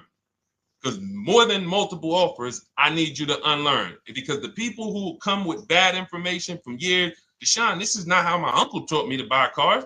Deshone, this is not how I ever heard about getting cars. I was always taught just go in and just don't tell them about your trade and then ask to see the invoice and all of this stuff. That's what I was taught. Yeah, but you're not going to get the prices we're getting until you unlearn all of that bad information. Bidding is how we buy everything. When we go into the supermarket to get spaghetti sauce, all of those companies are bidding. They're bidding. Hey, listen, we'll sell you this for $3.99. Hey, we'll sell you this for $5.29. But we got a better product. We got quality. Look at us. Look, it's all bids. Everyone who wants to sell us something is competing, except car dealers. Y'all notice that? So the mindset that y'all got to have if y'all want to really win and save all of this money and get these huge discounts is I'm going to start purchasing and leasing cars like I buy other things. It's going to be a competition. And I promise you, your whole life is going to change. Your entire car buying experience will change forever. You will be sitting here just like my man Ken, graduated, $585 a month payment, no money down on his Nissan Murano Platinum, $50,000 vehicle. He's paying $585, no money down. $50,000 vehicle. How much would a $50,000 vehicle cost us on a loan if he purchased it? How much would a $50,000? Some of you know every $5,000 is how much per month. Let me see who's locked in. Who's locked in? Every $5,000 is how much per month on a loan. I see you, Daniel Thompson. Check in. Good to see you, Dane. Thank you for breaking it down with complete truth. Keeping eyes wide open to know what to exactly expect. There you go, Dane. Welcome. Glad to have you here. We do not play around when it comes to this. All I want you doing is winning with cars, in love with your deals every time you get a car. All right, nobody knows the 5,000. How much is every $5,000 on a car payment? Come on, y'all. These are principles we've been teaching. Thank you, Daniel. $100. Thank you. $100. So we always want to default to a 5-year loan. I'm going to tell you why. when you default to a 5-year loan, you're in a safe position. Now, defaulting to a 5-year loan means when I look at a $20,000 car, I'm thinking $400 per month. 5-year loan, every $5,000 is $100 per month. If worst case scenario, I'm trying to get a little bit more car, then I'll go to a 6-year loan, but that's the max. I'm not going past a 6-year loan on a car. That's like going to a 40-year mortgage on a house. They're available. It's not a good idea. So when we look at these, you say to yourself, wow, a $50,000 car, that should cost him, if he did no, remember, this is a no money down deal. We're just looking at how much money we're putting in these cars. That car would cost him about $1,000 a month if he purchased it, 5-year loan, no money down. Which is why when people purchase their cars, what do they typically do? Come up with a ton of money, 10 grand, 15 grand, 20 grand, because they're going to pay into that car to try to lower that payment, because that payment. But some of us who don't have the down payment, we're financing most or all of the car. But here's the thing. I don't want you to feel bad if you're one of those people who's like, Deshone, I really don't be having those down payments of 10 grand, 15 grand, but I want to drive something quality. Exactly, I hear you. Here's the bad part about the people who are putting 15 grand down on their cars, but they're breaking the 8-year rule. This is what we call in Cars from Home and everything I teach, the most important question is how many years are you going to keep this next car? If it's not 8, then we don't purchase those cars, because here's what happens with people who go into their bank account, slap $15,000 down in a car, and don't keep the cars 8 years. And if anybody's willing to be honest, they will confirm this right here on the stream. When they go to replace that car in 3 years or 4 years, they literally have a little bit of equity. Maybe they're just breaking even. They're not getting that 15 grand back. It's gone. It's gone. Anyone who puts 10 grand down on a car and then comes back in 3 years, 4 years, all right, I had the car 4 years, 5, listen, I'm going to switch this thing up. They still have a payment. They are barely breaking even. Meanwhile, their payment was 400 or 500, almost double what it would have been if they leased a car, got a below market lease, and they drove a car, no warranty after 3 years, they're driving an inferior product. So if it sounds like I'm here to destroy people from purchasing who are not keeping their cars long-term, that is the goal. Because as long as you are buying cars that you're not keeping 8 years and you buy them, you turn around and you replace them, you are going to continue to spend way more money than people getting below market leases like Ken and like a lot of other people I'm going to show you on the stream. Lots of other people. Look, dealer American Senior Benefits Plan. He's enrolled with us under his company name. Dealer MSRP on this car was $36,300. 2025 Kia Sport X line. MSR, boom, boom, 561. Monthly payment is $400. Use the system back and forth. Got $400 a month on a 2025 $36,000 car. Once we put our taxes and fees in that would be a $700+ payment. $700 payment. He's paying $400. And y'all wonder why people are losing cars. $300 more per month to drive the same car? It's ridiculous. Imagine somebody like you, when you learn, now you're pulling up. I'm going to tell y'all one more story, and then we'll go into some more questions, because you might not remember what I'm saying. So those of you who have the book, you got this for the rest of your life. But you will remember, hopefully, a story. I'll tell you about my neighbor. So my neighbor finds out that I'm into this car business and that I educate. And he said, hey, Deshone, I was watching some of your videos and I come across this 8-year rule that you teach. And his wife had actually had a Kia Telluride. Popular vehicles, probably been one of the most popular SUVs, that the Palisade, since 2007, 2019. Super popular vehicles. People were charging $5,000 over sticker for them during the pandemic. People were paying it. We were getting them at discounts. Now, his wife totals the truck. She has an accident, totals the truck. She's fine. Truck is totaled. He was financing it. He said, Deshone, I see this 8-year rule thing, man, and I don't keep my cars 8 years. I said, okay. He said, so I'm thinking I should, like, you're saying I should be shopping for a lease on my next one. I said, exactly. I said, make sure you get multiple offers, because if you just walk in and say, hey, work me up a lease, they'll give you the same payment you had on the purchase.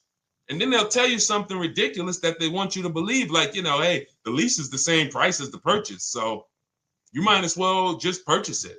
And people believe this stuff. Now, I said, you get multiple offers, stay at home.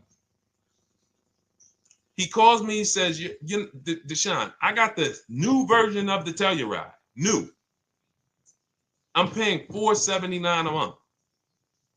He's $497, and then he said, I think he put down like $1,000, bring it down to $479.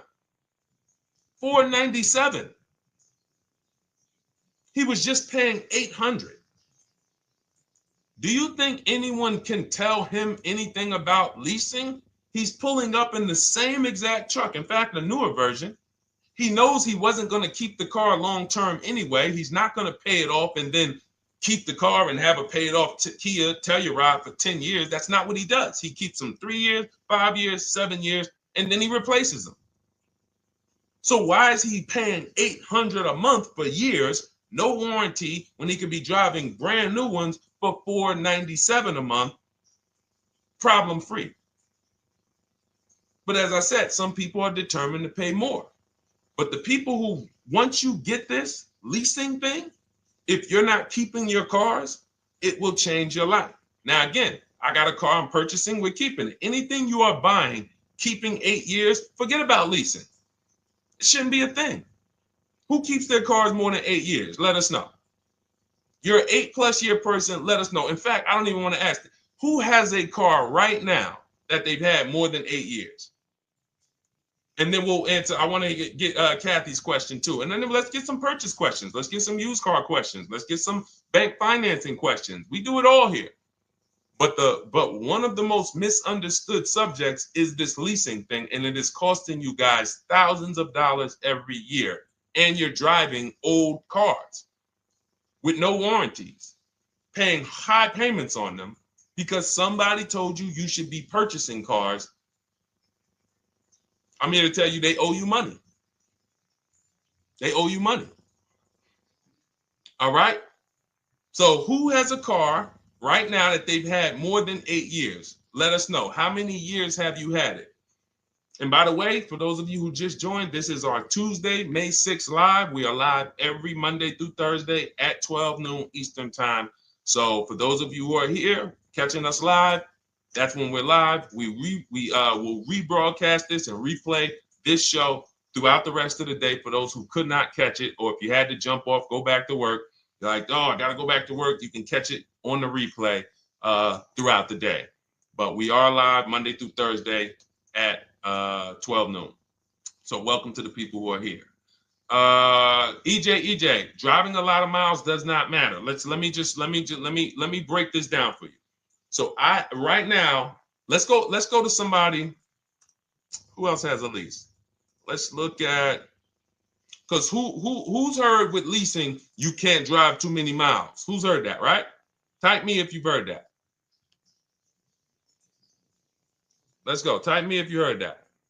Come on, where's the locked in people at? I see Kathy, I see EJ, I see DJ Ant Nice, I see XP. All right, I see Mr. Slim. Welcome to the community. I see Rhonda. All right, where are the locked in people? Instagram, where we at?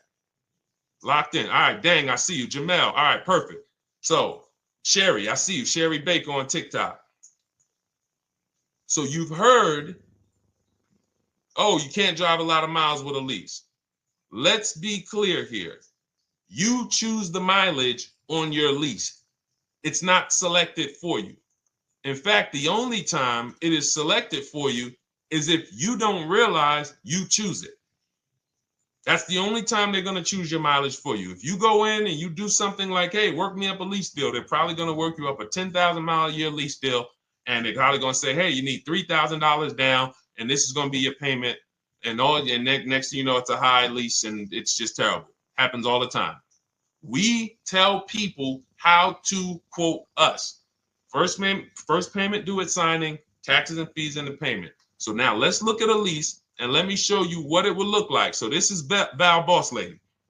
She's in our Shop with Deshone program. Everything that you guys know that we're talking about here, if you're like, hey, I really, really want to go deeper, I want the step-by-step, the blueprint, that's my digital book, Cars from Home, 7 Steps to Saving Time, Money, and Avoiding Dealerships. Normally $97. You get a welcome offer. It's 30 minutes because I want to see you win, and you get 75% off for 30 minutes. If you go to my TikTok bio, Instagram bio, YouTube comments, Facebook comments, click those links, and then click that one that says $24 welcome offer. 30 minutes only, reward for taking action. You have everything we teach, the low market leases, the low market purchases, used cars, bank bidding war, making banks and credit unions bid, all of that, $24. You can, somebody emailed me yesterday, said, I'm $15,000 up with what I've learned from you already. And so if you can get it for $24, you can save tons of money for the rest of your life on a $24 investment. In this case, Val's in our, she's more of a wants to do it with me type. Videos, checklist, she doesn't want to read. That's our Shop with Deshone, do it with me program. I coach people. And so she gets a deal on this particular car. Same information, by the way. Not better information here than the book. It's just different learning styles. So she gets a $51,000 electric vehicle, 2025, beautiful vehicle. She's paying 1.16. So her payment on this car, on this $51,000 car, let's continue to make sure we understand the price of these cars. $51,000 car, her payment is $591. No money down. Now, some of you might say, wow, if I got $591, I'd probably put like $3,000 down, bring it down to $499. You could do that. That's how we can do. We can do that because she already got an incredible deal. Then we're just determining how we want to structure our payment. And thank you for everybody sending me gifts. I appreciate you. Thank you for all the badges. I don't take it for granted. And thank you for everyone who's hit the like button. Those of you who are double tapping the screen. Every time you hit something on TikTok, you like it, you double tap the screen, you keep running those likes up. We appreciate you. It does matter. It helps spread the word. So let's say Val wanted, she's a high mileage driver like EJ. Let's say, EJ, how many miles per year do you drive? 20,000, 25,000? Let us know. I'm gonna show you why. In my book, I have 2 strategies for high mileage drivers. I'll tell it to you guys right now. How many miles a year do you drive, EJ? 25,000, 20,000? Those are both high. Let us know. Or if anybody, else, because, anybody else who's a high mileage driver, let us know. How many miles? 26. All right. Thank you, EJ. So let's just round that to 25 for now. Let's just round that to 25. So let's say instead of her $591 payment for a $51,000 car, now you could shop for a $30,000 car and you can have a 1% payment. If it was, a similar deal, you'd be paying $300 a month. In her case, she has a $51,000 car. She probably wanted a nice SUV that looks beautiful, that some other people are paying $1,000 a month for. She's paying $591. But if she wanted to bump it up to 15,000 miles a year, she'd be paying another $30 more per month. She'd be paying $620. Now, if she wanted to bump it up to 20,000 miles per year, she'd be paying probably another $80-90 per month. So she'd probably be paying $700 to drive 20,000 miles per year. Now, let me tell you guys, because some of you guys who are like, yo, man, those payments are high. We're talking about $50,000 cars here. So if you were shopping for a $30,000 car or $35,000 car, naturally, if we took the same exact numbers, let's take a $35,000 car, 1.16 lease. That's a 406 payment, probably $399. So now, in order to go, and let's say you're a high mileage driver, just like EJ, you want to add another 15,000 miles to your lease. You're probably going from 400 to 550 or 575. But you have all the mileage you need. And here's the beautiful thing about that. If I'm paying $175 more per month, but I get all the mileage I want, and when I drop this thing off, I get a new one, I don't have to worry about negative equity, and I put no money down. That is way better than what most people are doing out here, what everyone's doing. Because I'm gonna tell you what most high mileage drivers do who don't put money down. They will go in, buy a car, take a super long loan, 6 years, 7 years, just so they could afford the payment. Now, here's what happens. They drive the car, they put 25,000 miles a year on it. They come back in 3 years or 4 years, and they say, wow, I got 100,000 miles on this thing already. Let me go and swap out the car. What situation are they in at that point, guys? You put 100, you got a 6-year loan, average loan. You drove 25,000 miles per year. You put 100,000 miles on the car in 4 years. You come back, you still have 2 years of payments left. 15 grand negative equity. I used to see it all the time. Thank you, I am rich. Locked in on Instagram. I see you. Locked in. See it all the time. Every car salesman who has dealt with a normal 25,000 mile high mileage driver that does not keep their cars sees it all the time. They come in, yo, man, what you do for a living? Man, yeah, I do DoorDash, I do Uber. Oh man, I work in sales. You know, I'm on the road a lot. You know, I'm here. You know, all right, I want to replace this thing. I got like 110,000 on it. Okay, you still got a loan on it? Yeah. All right, we already know you got negative equity. Then we appraise the car. All right, the car's worth like 7,000. How much you owe? Man, you owe 19,000. All right, well, what can I do? Can you get me into something? Roll that loss all the way over. On top of that, you finance the car, so your payment is high. You finance the whole car, so you're paying a high payment compared to if you had leased, just literally shop for your leases, added your miles to the lease that you needed. You're paying $175 more per month. You got a brand new car. And I'm going to tell you, I did not make this up. I learned this from someone. A lot of what I'm teaching you, I learned from my clients when I was in the dealership. This guy, I worked at Hyundai for six weeks. Man, this dealership, the owners got indicted. I got out of there. Way before the owner got indicted. It just had straight up highway vibes, like the worst you could ever imagine. As I was in there for 6 weeks, I was a manager. I enjoyed being a manager. We did a lot of deals in my department in 6 weeks.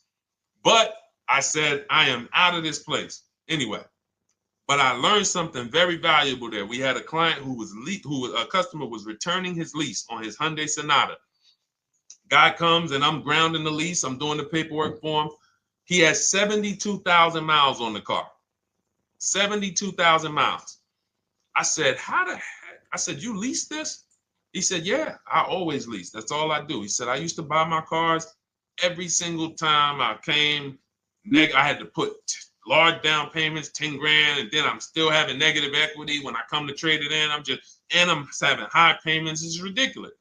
I looked at his payment, and let's say the average payment for a good deal on a Sonata at that time was $300, $325, whatever it was. He was only paying like $550. He was only paying like $150, $175 more per month. He had a 25,000 mile a year lease. And that's what he did.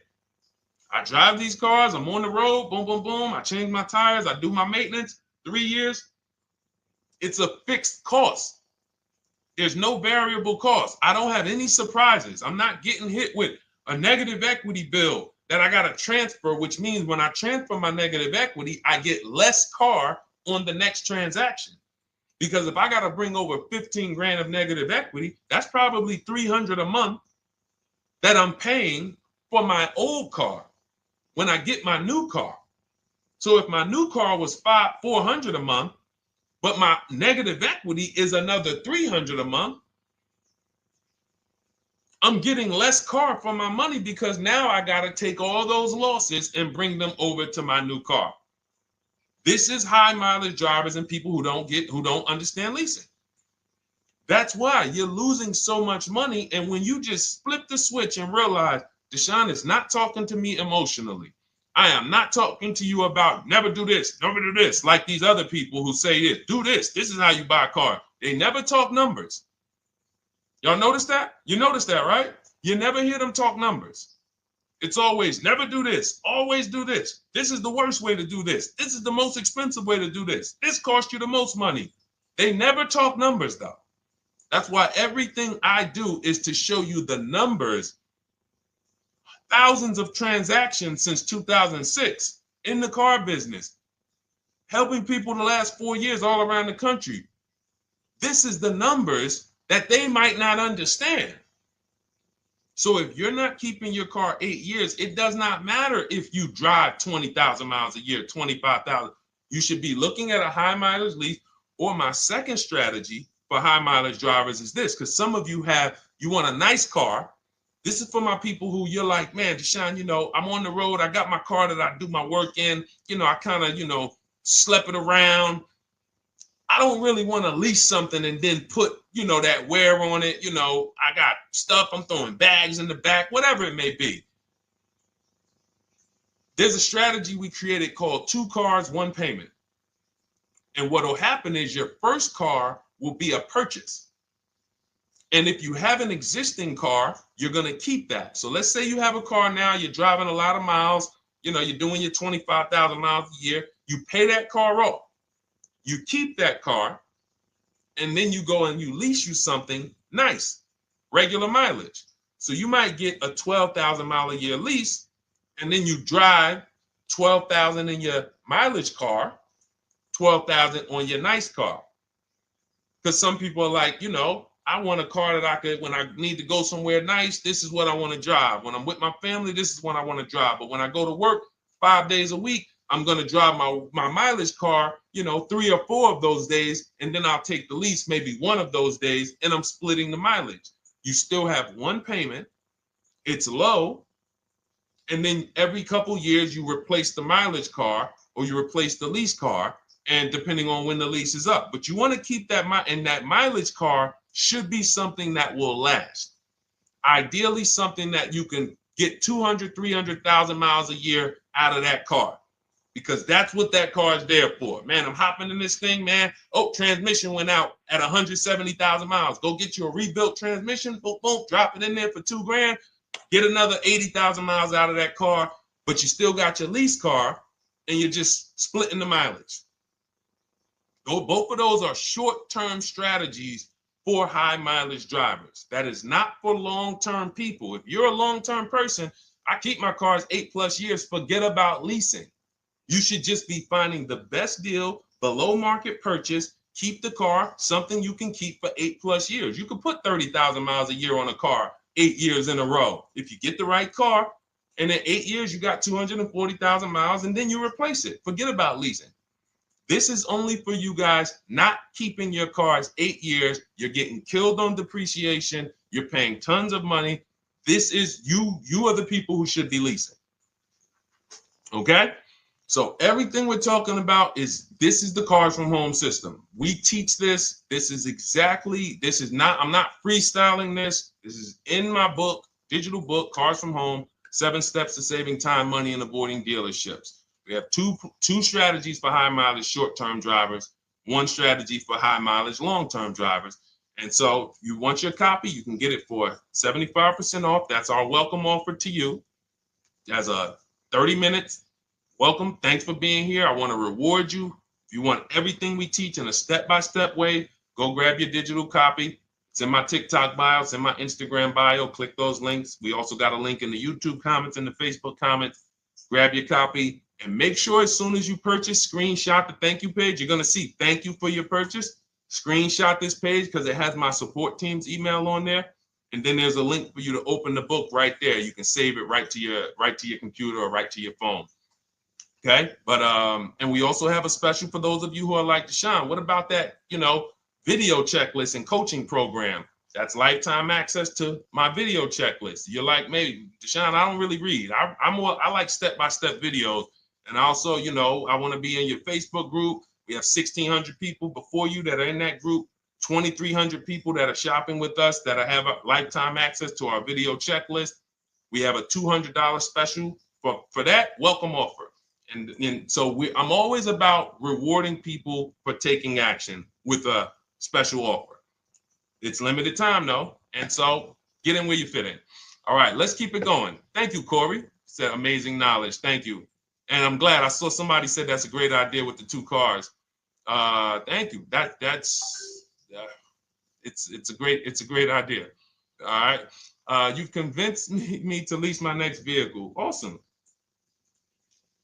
Awesome. Does your service shop for lease terms on the car? Absolutely. If you qualify for done for you, that means you just want to relax. That means we only shop for new cars and leases for people, new purchases and leases. And you have to have a FICO score over 670. But yes, here is a market report that we prepared for a client. Let me put on Do Not Disturb. Here's a market report we prepared for a client. Okay, so I showed you that that's an Affinity. We didn't even finish that. We had just started for this client. But this is, do I have one here? No. Do I have a lease market report here? Yeah, right here. So that's an example of what a Kia, this is a particular Kia lease where their best offer was a 1.27 offer. Now, here's how you know you found the bottom of the market. And again, whether you're using the book or whether you're calling around, again, you can call around to do this. The key is not going into dealerships. You cannot do this going in. Once you get your offers, you know you found the bottom when your best offer is between $150 to $200 less per month than your worst offer. And if you're purchasing, you should see a spread of between $3,000 and $5,000 minimum between your best offer and your worst offer. That's when you know you've shopped correctly. Because until you find the 80% dealers, you have not shopped correctly. If you're like Deshone, these prices still seem close. You have not found, you're talking to the 80%. You haven't found the 20% yet. Because the 20% is going to be that $3,000 to $5,000 less than the 80%. That is just the numbers. That's the way it works. So yes, so when some cars you're going to see that the lease program won't allow for a 1.1% lease. The best offer, like we've shopped Hyundai Palisades for years, and I got my dad one back in November, and his best offer is like like around 1.3, 1.28. That's the best I've ever seen on a Palisade. I've never seen a 1.1 on a Palisade. I've had people in our Charles, some of you know, I posted pictures of him when he got his Palisade last year. We clear out the old pictures because we got a bunch of new people with 2025. So we're not going to sit here and talk about 2024s anymore. We got Ken, we got Melissa, we got Sheree, we got a bunch of new people, just Ralph. We're not going to, but I do remember posting Charles who got his Palisade and he's like, he shopped, used the system, got his multiple offers. Best deal was 1.3. So that's where it comes in at because of the lease program. That dealer is already taken off to win the bid, probably taking off $5-6 grand. But if they don't have more rebates and more incentives and a better, then it's not going to lead to a 1% lease. So the 1% leases come from major incentives. Maybe sometimes they have too many of the vehicles. They want to move them. Lots of bank support. But what I tell you is you should be looking for between 1.25 and 1.5. That's how you should budget for a lease, between 1.25 and 1.5. That's a great deal. And if it has a really aggressive lease program, once you get your bids, you're going to see it fall under the 1.25. You see it fall into 1.1, 1.2. but we don't know what the lease program will be until after we shop for that vehicle. Okay? So yes, absolutely. It's an empowering way to shop. It's also fun because you can see, man, I'm not begging anymore. Like, these people are like, please do business with me. Please do business with me. You know, and then you start to feel bad for everybody who's still in those dealerships doing it the old way, because you know they're talking to the 80%. There's no way they can win. They don't even know there is an 80% to realize that's who they're talking to. So when the dealer says, all right, I'll take off $4,000, they're like, wow, I won. Man, the dealer took off $4,000. But if they saw the whole market, they would understand that that dealer actually is overpriced by $7,000, $10,000. So taking off the $4,000 means nothing. It's just sad. It's a sad thing. And that's why I spend my time trying to convert you guys from negotiating one-to-one to getting multiple offers so that you can see for yourself. All right. Thank you, Julie, name Richardson. Thank you for sharing. XP got the number 2 gifted badge. Forgive me because I don't really know what that means, but I just know that's what it's saying. So I appreciate it. Thank you, Corey22. Sherry Baker, thank you so much. Number 1 gifted badge. All right, let's go to some more questions. We got some more questions. Dolan, I'm sure you got a lot of them. And what I'm going to do for the rest of the broadcast is just try to do rapid fire questions and answers. Okay. And if you guys want me to go deeper on any particular subject, then just feel free to say, hey, could you go deeper on that?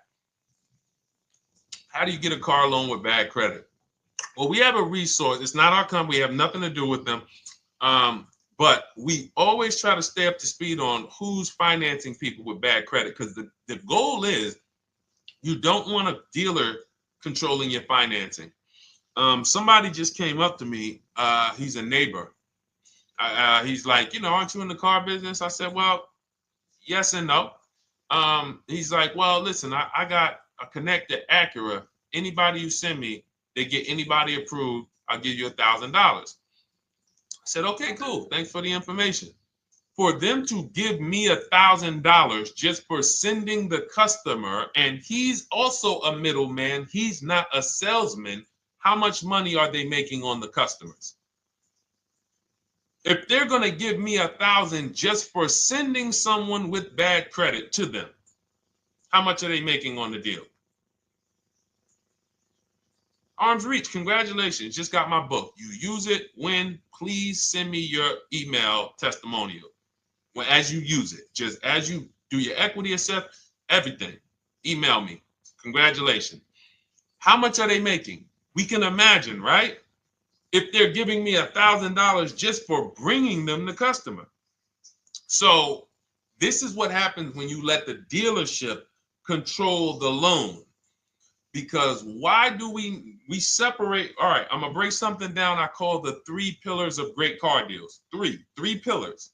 You can't get a great car deal without maximizing each pillar. And some of y'all that have been with us for 3 years, y'all already know the 3 pillars. First, who you buy your car from. Second, who you get your loan from. Third, who you sell your old car to. That's 3 separate transactions. The car business has trained you guys to give them all 3. All 3. The car business has trained you guys to give them 3 transactions. Anytime you purchase the car, who's done this? Be honest. Purchased the car from a dealership, sold them your old car, in which case you call it a trade, and they got you your loan. Who's done this? 3 transactions in one. Why do we know these are 3 transactions? One, there's competition. People want to buy your car. It's okay, Corey. Thank you for being honest. That's how we change. The reason why we know that these are 3 transactions, because there's people who want to compete in every one of them. There are people who want to buy your car. That's why step 2 in our book, we never trade. We get offers from CarMax, Driveway, Carvana, AutoNation, Car Gurus, Kelly's Blue Book Instant Cash Offer. It's a bid. We just had someone sell their lease. Miss Hickman, she sold her lease, made $4,700 selling her lease. CarMax won the bid. Drove the car for 3 years, had equity. She dropped her lease off. They gave her $4,700. Won the bid. That's one pillar. Second, who I'm going to get my loan from if I'm getting a loan. Those of you who are paying cash or leasing, this is not a pillar. But we need to bid out our loan. We had a great talk yesterday on our show yesterday where I asked, who do you guys get your loans from? Most people said the bank, the credit union, the dealership. One person said the right answer, whoever gives me the best APR. That's the right answer. And then we have who we buy our car from. There's banks and credit unions that want to compete for our loan. There's multiple dealers who want to compete to sell us a car. So we can't get a great deal until we have bid out each pillar. And that's why when we have bad credit, if we let the dealer now control, this dealer has a car. We didn't bid out that car to find out, is it a great price? Now they're also giving me the loan and they're charging me 25%. We didn't bid that out to see, is that the best loan I could get, even with my bad credit? Is that the best loan I can get? So the key, what you want to do first, if you have bad credit, is I'm online looking for anyone who will finance me with bad credit separate from the dealer. I'm not going to Carvana.com and saying, hey, you can get a car with us you can get a loan with us as long as you buy a car from us. You're mixing the transactions. You're taking away my ability to get bids. I'm finding someone you should check out. There's a resource. Oh my goodness, what's the name of the company? It's in my book, but I want to give it to you. Goodness, it's slipping my mind right now. Send me an email or DM, because here's the thing. If you use just that part and get the loan funded, but you don't know how to bid out everything else and structure your transactions, and are you keeping the car 8 years? Because if you're not keeping the car 8 years and you're like, Deshone, I hear you talking about leasing. I'm not keeping my car 8 years, but my credit's not good. The only purpose, if you telling me that I could be driving brand new cars for cents on the dollar, but I don't qualify right now, this car that I'm going to get is to set me up. So I'm not going to get a $30,000 car. I'm going to get me a $12,000 car, $10,000 car, the cheapest car I can get a loan on, so I can establish a payment history. And once I establish a 2-year payment history, yeah, I'm going to drive a car less than what I could drive. I got the money. I could afford more than this. But you're not setting yourself up for the right transaction. You should be setting yourself up and saying, all right, I'm going to sacrifice with this car, drive something that I know this is not my ideal car, but I'm going to build 2 years of payment history. So when I go and I swap into my lease in 2 years, I'm out with a brand new car. I'm paying cents on the dollar, and I won. But it was a plan. It was a long-term plan. This is the second most expensive purchase of your life. You can win every single time, or you can lose and set yourself and your family back 5 to 10 grand each car or more. Every time you get a car, it's 5 to 10 grand more you're coming out of your family's bank account than what could have. Then you got the car breaking down. Now you got tow trucks, all because you don't have an actual plan you're rolling out. And that's what I see a lot of people do with bad credit. Oh man, I got bad credit. I'm just going to go and get me something. I could afford $600 a month. And they go and buy the most expensive car.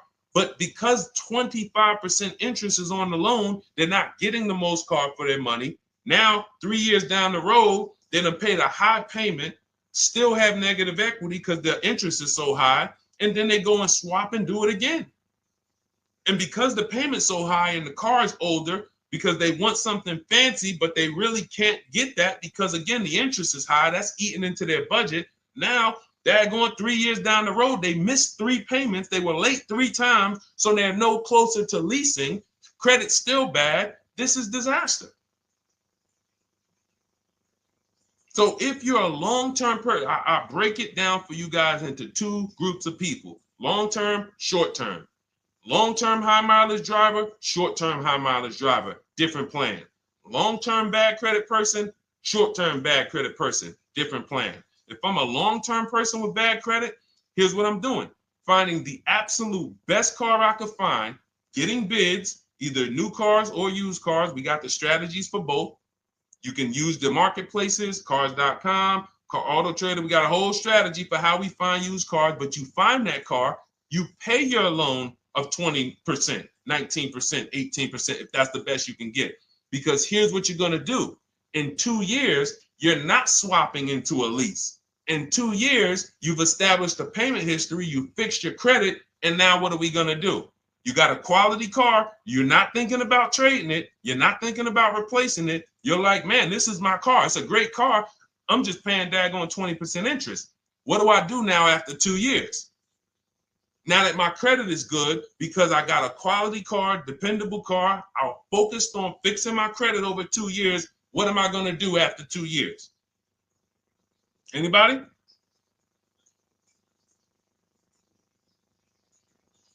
Thank you, Arms Reach. Refinancing the car. Exactly. Exactly. So that's the bad credit long-term strategy. Great car, dependable car. Car's not going to break. This car is going to last me 10 years. Right now, when I bought it, 20% interest rate. That was where my credit was. But I worked on my credit. Boom. I'm a 690 now. I'm a 720 now. I'm refinancing that into a short-term, into a shorter-term loan, and I won. Pay this thing off, and I'm going to keep it. Nothing to talk about leasing. Leasing only comes into play where the 8-year rule is concerned. I'm not keeping this next car 8 years. I should be setting myself up to lease, or I should be leasing. That's how I'm going to save the most money, keep the most money in my bank account, have the best car. Not even close. Not even close. All the wins for the purchasers are after 8 years. People who are like, man, Sean, I got a car, man. I had this thing 12 years, man. It's been paid off for 6 years. I ain't had a payment. I love it. Long-term purchaser. You won. You won. Who's in that situation? Who has a car outside that they've had for more than a decade? Paid off. You can give it to your son. You can give it to your daughter. It's an extra car. That's purchasing. That's the wins. That's what we call the reward stage of purchasing. But you got to get there. All right. All right. Let's go. A lot more questions. We got probably another 20 minutes. We'll stay on. So let's keep it moving. But again, Lend Buzz. That's the company. Lend, LEND, BUZZ. They started. I started seeing them about 18 months, 2 years ago, and they were loaning to people with, international students, people who didn't have credit. You want to try to find a place that will fund you independent of the dealership. That is what your goal is at all times. Independent of the dealership. Here, you qualify based on your income and your credit. You qualify for $18,000. Go find a car now. That is what you want. You don't want people mixing the bank loan with the car and two pillars that they are controlling. We're controlling the price of this car. We're controlling your interest rate. We don't want that. Yep, exactly, Cindy. For those who just joined, this is our Tuesday, May 6th live. We do these lives Monday through Thursday at 12 noon, so you can tell your friends, family. We wanted to now come up with a constant and consistent time where I can meet with you guys. If you don't have, if you can't stay the whole broadcast, we will replay these throughout the day, because sometimes people got to jet back to work. They're watching us on the lunch break. You can catch up on the whole rest of the show throughout the day, all the way up until tomorrow, and then over the weekend, we'll play a whole compilation of all the shows for people who really want to dig in and hear all the questions that we answered throughout the week on, Monday through Thursday. But if you want to join us live, set your calendar, set an alarm, meet us on any channel. We're on TikTok, Instagram, Facebook, and YouTube on the Deshone the Auto Advisor channels, 12 noon, Monday through Thursday. All right. Let's go. Next question, Dolan. All right. What are your thoughts on purchasing used versus new? It's a great question, Kathy. For me, it's a matter of budget and values. It's only a matter of values if you can afford both. So if you can get everything you want in a new car for your budget, everything you want, everything that you need, and you can afford it in a new car, you have the option to choose both. So it becomes a matter of values. In my book, I teach, are you a person who's like, I want to reward myself. I only get a new car every decade. I'm going to keep this thing 10 years. I want the latest and greatest. Therefore, I'm going to shop and get the best offer, get me a below market purchase. Because y'all notice I always put in a caveat of a below market purchase, below market lease. That's all we're talking about here with Cars from Home. That's all we're talking about. You need to, every purchase you make or lease you get, you want it to be a below market lease or purchase. So now, if I could afford both, is it I'm going to reward myself with a new vehicle, or do I have these other values where I actually want to knock 20 to 30 to 40% off the price to get even more for my money? So that's really up to you if you can afford both. There's no right or wrong there. It's a matter of, like I said, the values. Now, some of you once you look at your budget, I have a tool in my book and in our video checklist, the coaching program called the Perfect Budget Calculator. We invented this. So it's not on Google. You'll hear a lot of the stuff, almost nothing we teach. You're like, if you ever go to look for it, the 8-year rule. No one talks about it. We created it. This is our intellectual property that we created to teach you guys to create these boundaries, the rule of 72 and the 10th birthday, 1.5% rule for overpaying for leases. These are all things that are absolutely proprietary to Cars from Home. But one of them is this Perfect Budget Calculator. Sometimes when we're factoring budgets with most calculators, they don't include fees that we know dealers have. And I'm talking about legitimate fees, tax, documentation fee, motor vehicles. So we're putting our budgets together, but we always get caught out there. Who's had that happen? You got it all figured out. You get to the dealership, you bought the car, and they're like, well, what are you going to do with the fees? Because you got $3,000 in taxes and fees. And you're like, whoa, where'd that come from? Sometimes they're lying and sometimes it's legit. But none of these calculators factor in the fees and everything like that. So we created this Perfect Budget Calculator that does. But here's the thing. Once you find out what your budget is, even if you're budgeting with a normal calculator, just add a couple thousand to account for the taxes and the fees. But you might see, I can't get everything I want in a new car for this budget. Everything I need, I can't get for this $24,000, in which case I need to go and look for a pre-owned one.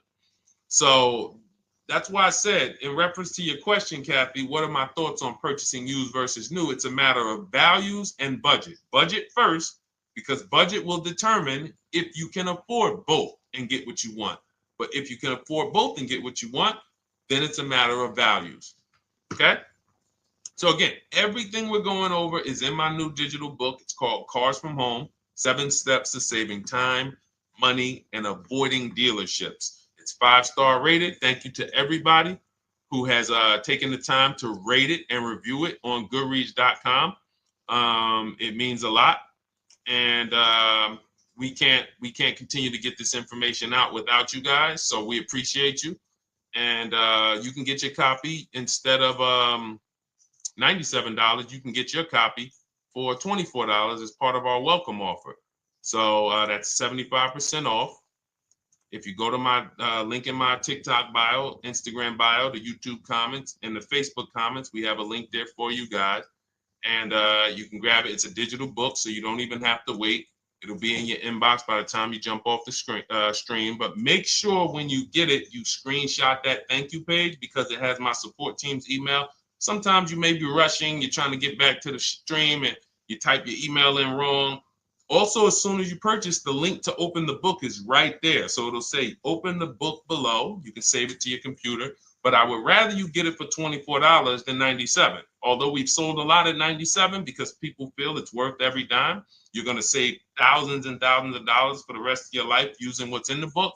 Your first transaction, you probably save $4,000 to $6,000 to $8,000 depending on the car. So $97 is great, but $24 is even better. All right. And for those of you who have a different learning style, you'll see in there, shop with Deshone. You're more of a do it with me, Deshone. Okay. We have lifetime access to shop with Deshone, and I coach you personally for 6 months. So we jump on Zoom calls twice a month. And some of you who may qualify for done for you, just do it for me. If you qualify for that, we have a welcome special for that too of $300 off. So get in where you fit. And those of you who are new or you're like, Deshone, I like what you're talking about, but I still don't trust you. You can start with our free cheat sheets. So just start somewhere so that you can start to reinvent how you're car shopping. Magley, how are you? Oh man, of course I remember you. Following for years. You actually were following me from the time God blew me up on TikTok. That was 2021. So I absolutely remember you and I appreciate you. And yes, it's so good to see you. Absolutely. Absolutely good to see you. All right, Dolan, we got a couple more questions. We got time for a couple more. Let's try to go as fast as possible. The discount for the book is not working. It says time ran out. It's 30 minutes. I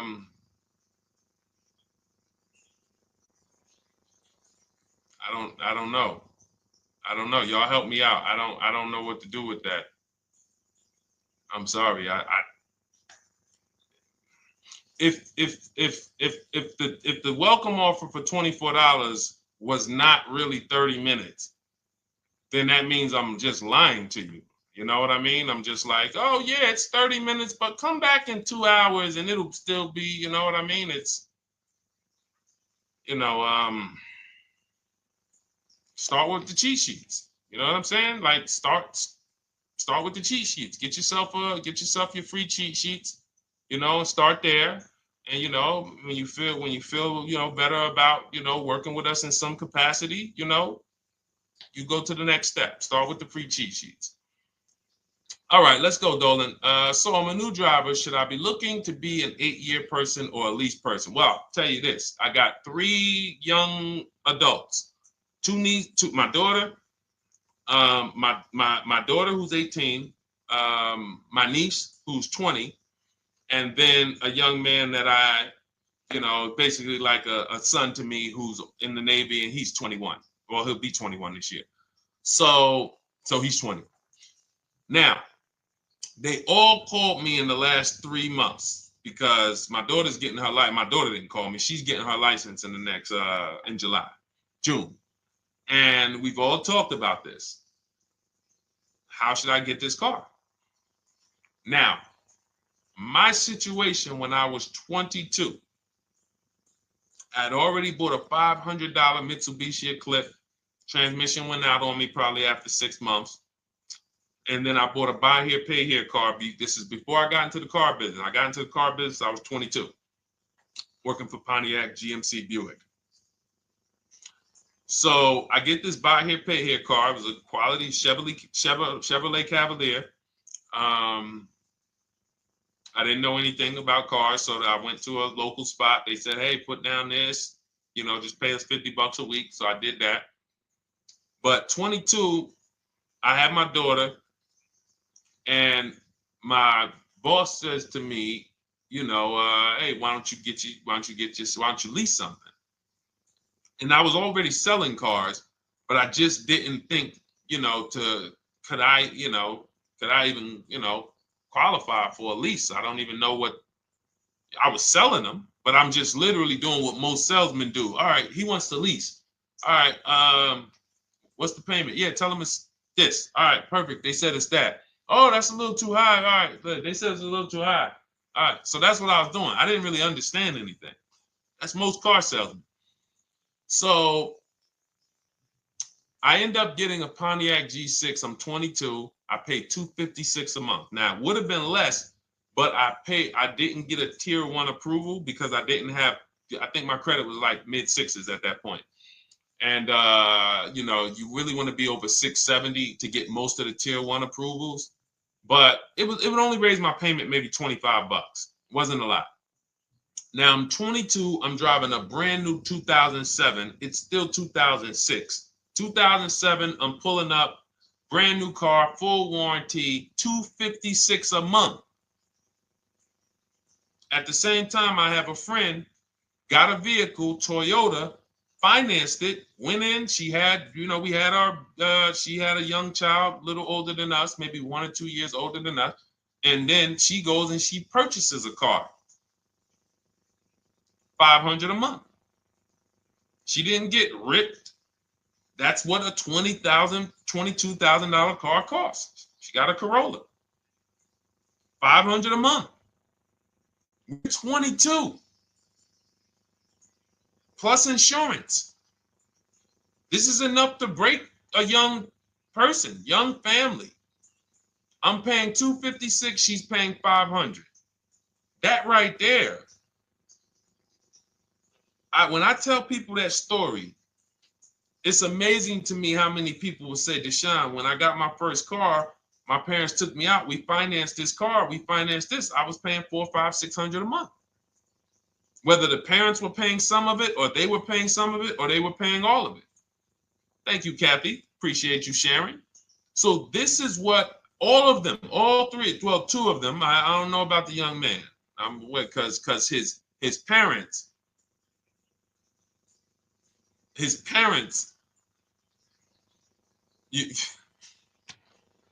I'm not going to override your parents. And if your parents tell you that they think you should buy a used car or buy a good, then okay. But I'm just telling you, when you see my daughter and you see my niece pull up in brand new cars and they have low payments and they don't have to worry about getting stranded on the road, hey, call the tow truck. Do we still have a warranty on this thing? So I would be again, 8-year rule. Because if I've had young people in their early 20s who are like, I'm not even into cars. Like, I'm going to buy this and I'm going to keep this car. Like, I'll keep it 8-10 years. And I've had some people who they know when they get a better job, when they move to this, they're going to start a family. They're probably not going to keep the car 8 years. So it still goes back to the 8-year rule. Always. Always. Most young people, most people should be leasing their cars. That's how I did very well throughout my 20s. Praise the Lord, because I did not have high car payments. I didn't have cars breaking down on me where I had to be like, oh man, couldn't get to work today. Not many 20-year-olds, 23-year-olds are keeping cars 8 years. So when you're putting them in used cars, you're really setting them up for failure in a lot of cases, compared to if they were just leasing, getting look, because some people be like, wow, are $300 car payments still out there? Oh yeah, they're still out there. Just you just are shopping for the right car. I know India had her look, Rosalie, she's in our Done With You video checklist and coaching program, like Cars from Home. She's, you know, this is our Facebook group she's commenting from. 3 vehicles she got, all for her sons, all of them. A Nissan Rogue, $399 a month. That's a $36,600 car. She got a Mazda CX-30. That's a $28,200 car. Payments $339 a month. $339 a month. And then she got a Mazda CX-50 for her other son, $40,000. On top, we haven't even talked about the equity and leases and selling leases and, you know, really maximizing the equity, because she said she got $6,700 selling 2 of the old leases. $6,700. Drove the cars for 3 years, had equity, bid it out, sold 2 of them, $6,700. You're probably like, Deshone, I didn't even know you could sell a lease. My question is, how much has that cost you? So when you're looking at investing in anything we're doing, be it my book, be it Shop with Deshone, our video checklist and coaching, be it our Done For You program. One thing that we do covers everything. Your first deal, if you're moving, you're gonna be like, shoot, I got everything I just invested back times 10. That's what we hold ourselves accountable to. Just her equity alone, she's made $6,700 selling 2 cars. Didn't even know I could sell leases, and I just put $6,700 in my pocket selling 2 leases. Whoa. So $300 payments. Those would be perfect cars for young people. $339, that's with no money down. Imagine if she wanted to put another $2,500 down, bring the payment down to, $275. This is the way to be moving. And those of you who are getting this, are you getting this? If you're getting this, type some dollar signs. Who's getting this? Who's getting this? Type dollar signs in the chat. Who's getting it? Let's go. Who's locked in? All right. I see you, Mario. I see you, Dane. I see you, Terry Carter. I see you. Who's getting this? Who else is getting it? Who else is locked in?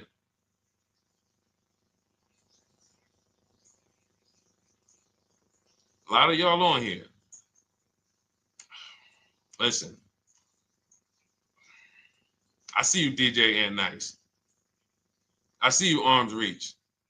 And I can tell the people that's locked in because they be like, all right, Deshone, you said you here for 90 minutes. I know we got about 3 minutes left. I mean, I'm hanging for this whole thing. I don't want to miss anything. Shout out to the people that are locked in. All right. Go ahead, Dolan. Should the out-the-door price include your trade? First of all, that's a curse word. All right. We're going to go back to that because I got out of saying that for a while. We do not trade cars. So you probably just popped in maybe about 30 minutes ago on the stream. We were talking about the 3 pillars of great car deals: who you buy your car from, who you sell your car to, who you get your loan from. You in order to get a great deal, a below market deal, you must get a great deal from each one, which means you bid out each one. I bid out, got multiple offers for who I was going to buy my car from. I got multiple offers for who I was going to get my loan from. I got multiple offers for who I was going to sell my car to. I bid out everything, therefore I got my great deal. If you bid out this, but you don't bid out this, and somebody you get an interest rate of 7.1 when you could have got an interest rate of 5.2, you lost $2,000. Depending on the cost of your loan, how much you're financing, you lost $2,000. Yeah, you did a bid on who you bought the car from, or you didn't bid out your trade, therefore you didn't find the highest bidder. You traded your car for 14. Another bidder would have paid you 18. You lost $4,000. So you got to bid out everything. That's why we do not trade. The only people that have to trade are people with a lot of negative equity who can't pay off the difference. And that's why I am the reason for negative equity is not understanding leasing. You buy your cars, take out loans, switch the car. Negative equity. It's literally the reason for negative equity is I should have leased, but I didn't. Now I have negative equity because I'm replacing this car with a loan still on it. So out the door price will not include your other car. And if I was trading a car, then yes, the out the door price would include the trade. But because we do not trade cars, our out the door prices don't include the trade. Let me show you an example of what our out the door prices look like. So these are some spreadsheets for our Done For You program where we shop for clients. You can see here, this is we shop for a Subaru for this particular client. In this case, look, and you can see the MSRPs for this car is an inexpensive car, $27,000, $26,000. Look at the out the door prices, 29, 30, 30, 29, 29. These are all out the door prices with the taxes and fees. So you can see these dealers are giving either no discount or a little discount. 27 out the door price is 30,000. But look at the winner. Look at the winner. This particular dealer won the bid at this particular time They're not going to win the bid all the time. In this particular case, they needed the unit. $27,900 is the MSRP. Out the door price is $27,463. The out the door price is lower than the MSRP. How? Because they took off almost $4,000 in discounts. Almost $4,000 in discount. So every time you shop for your used cars or new cars, this is how you should be shopping. If you're not leasing, this is how you should be shopping. I'm getting multiple offers, out the door prices, comparing who gave me the best offer. Who gave me the best offer? Oh, look, Daniel Thompson said, D, I'm bidding out to sell my car and got a $4,000 swing from the lowest to the highest bid. This is the people who you listen. If I can bring them on and have them talk, they would be talking to y'all about how different this is. I didn't bring you here on a Tuesday afternoon, or you're not watching this. If you're watching the replay later on Tuesday, or maybe, Wednesday morning, we go live at 12 noon, Monday through Thursday. So we replay the show just for everyone who missed it. You can send all your friends, family, go to Deshone the Auto Advisor's pages, watch the replay from today's show. But they know this is, I didn't bring you here to talk to you about hundreds of dollars. We are talking thousands of dollars at all times. There is never anything that we talk about that is hundreds. Let someone else talk to you about how you can save a couple hundred more per month. We might be talking about hundreds per month. That might be the only time we're talking about hundreds, $200 per month. But other than that, which equals thousands. We're not here to figure out how we're going to save $50 this month. No, this is big, huge money. So thank you, Daniel. Thank you for tapping in with that information. So, all right, listen, guys. Everything we teach is in a step-by-step format, because when it's not step-by-step, you'll get overwhelmed. When it's step-by-step, you can challenge yourself to stay right on this step, check it off, move to the next step. Check it off, move to the next step. Step 7 in our Cars from Home process is delivery. Step 6 is paperwork. Step 1 is the most important question, which is the 8-year rule. It's literally called the most important question. 8-year rule. How many years are you keeping the next car? Step 2 is the equity assessment. That's why you heard Wendell in his book testimonial. He said, I just completed the equity assessment and we got 30% more than the book value. Bidding it out. He said, I'm about to move to the next step. So everything we teach is step. Step 3 is deal structure, where we budget and we see, all right, how much car can we afford? What does a good deal look like? Step 4, we go shopping, which is choosing what we want. Shopping, looking, doing. We're not buying it. We're shopping the market. We're test driving. We are literally choosing what we want. Shopping, enjoying shopping. Step 5 is multiple offers. That's when we're in talking to dealers online, getting offers, getting bids. Step 6 is paperwork and protection, to make sure that the offer we got is legit. We tied it up. Paperwork is right. We go over extended warranties, tire and wheel, maintenance plans. Do we need them? Key protection. Do we need any of this stuff? And step 7 is delivery.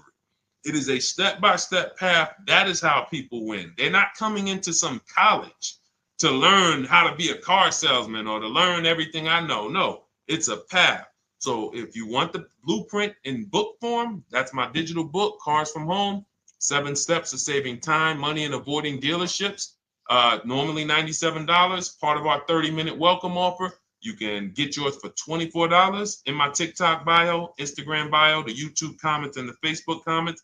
Click those links and then click the special $24 welcome offer. It's good for 30 minutes. And you'll save 75%. If for those of you who are like, Deshone, what about that video checklist? That is our Shop Done With You program. Cars from Home, Done With You. You get lifetime access to everything we teach, all our below market videos, and it's short videos. I want you guys getting cars in 90 minutes. 90 minutes. Not shopping. The shopping might take you longer. Deciding what you want, you might be doing that for 2 months. But once you decide what you want, I want you to be able to get below market deals in 90 minutes. That's how I do it. We're not hours and hours to get these car deals. Some of these deals we make in literally 45 minutes over a 3-day period. So that is how we do it. And you'll have access to our coaching program. We do Zoom calls twice a month, first and third Wednesday. And you have a Facebook group with 1,600 people in it that have come before you in the last 3 years. And then for those of you who qualify for shop with done for me, just do it for me, Deshone. New cars, new cars and leases only. Credit score has to be over 670 FICO. Book a call with our team. Let's see if we can help you. All of those have welcome specials. The book is 75% off welcome special. Shop with Deshone is $200 off welcome special for 48 hours.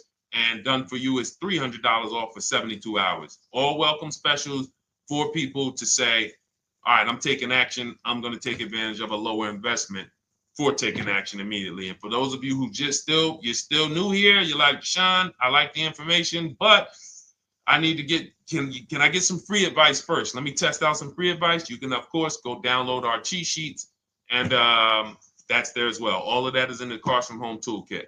So always a pleasure. We will be back tomorrow, 12 noon. Please mark your calendars, tell your friends, bring a friend, and we'll continue to, we'll continue to do what we do and try to make sure you guys have everything you need to win every car you get. I want you sending pictures with the numbers.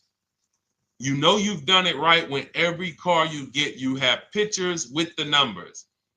You know people who purchase cars all the time, all post their pictures. Hey, had to upgrade. Oh, just got this. Hey, had to treat myself. Oh, watch it now. But you never see the numbers because they really are not confident in the numbers. They don't want to talk about the numbers. Everybody who shops with us, whether you're getting our book, whether you're using our stuff, and sometimes people who they piece together my social media videos and they'll get it done. But they are sending the numbers. Look at what I paid for this car. Not only did I get a great car, but look at the deal I got on the car. That's when you know, all right, you understand this thing. All right, have a great day, y'all. See you tomorrow. And if you couldn't make the whole broadcast, feel free to watch the replay. We'll be replaying it throughout the day until tomorrow's show. All right, have a great day, y'all. Thank you. God bless you.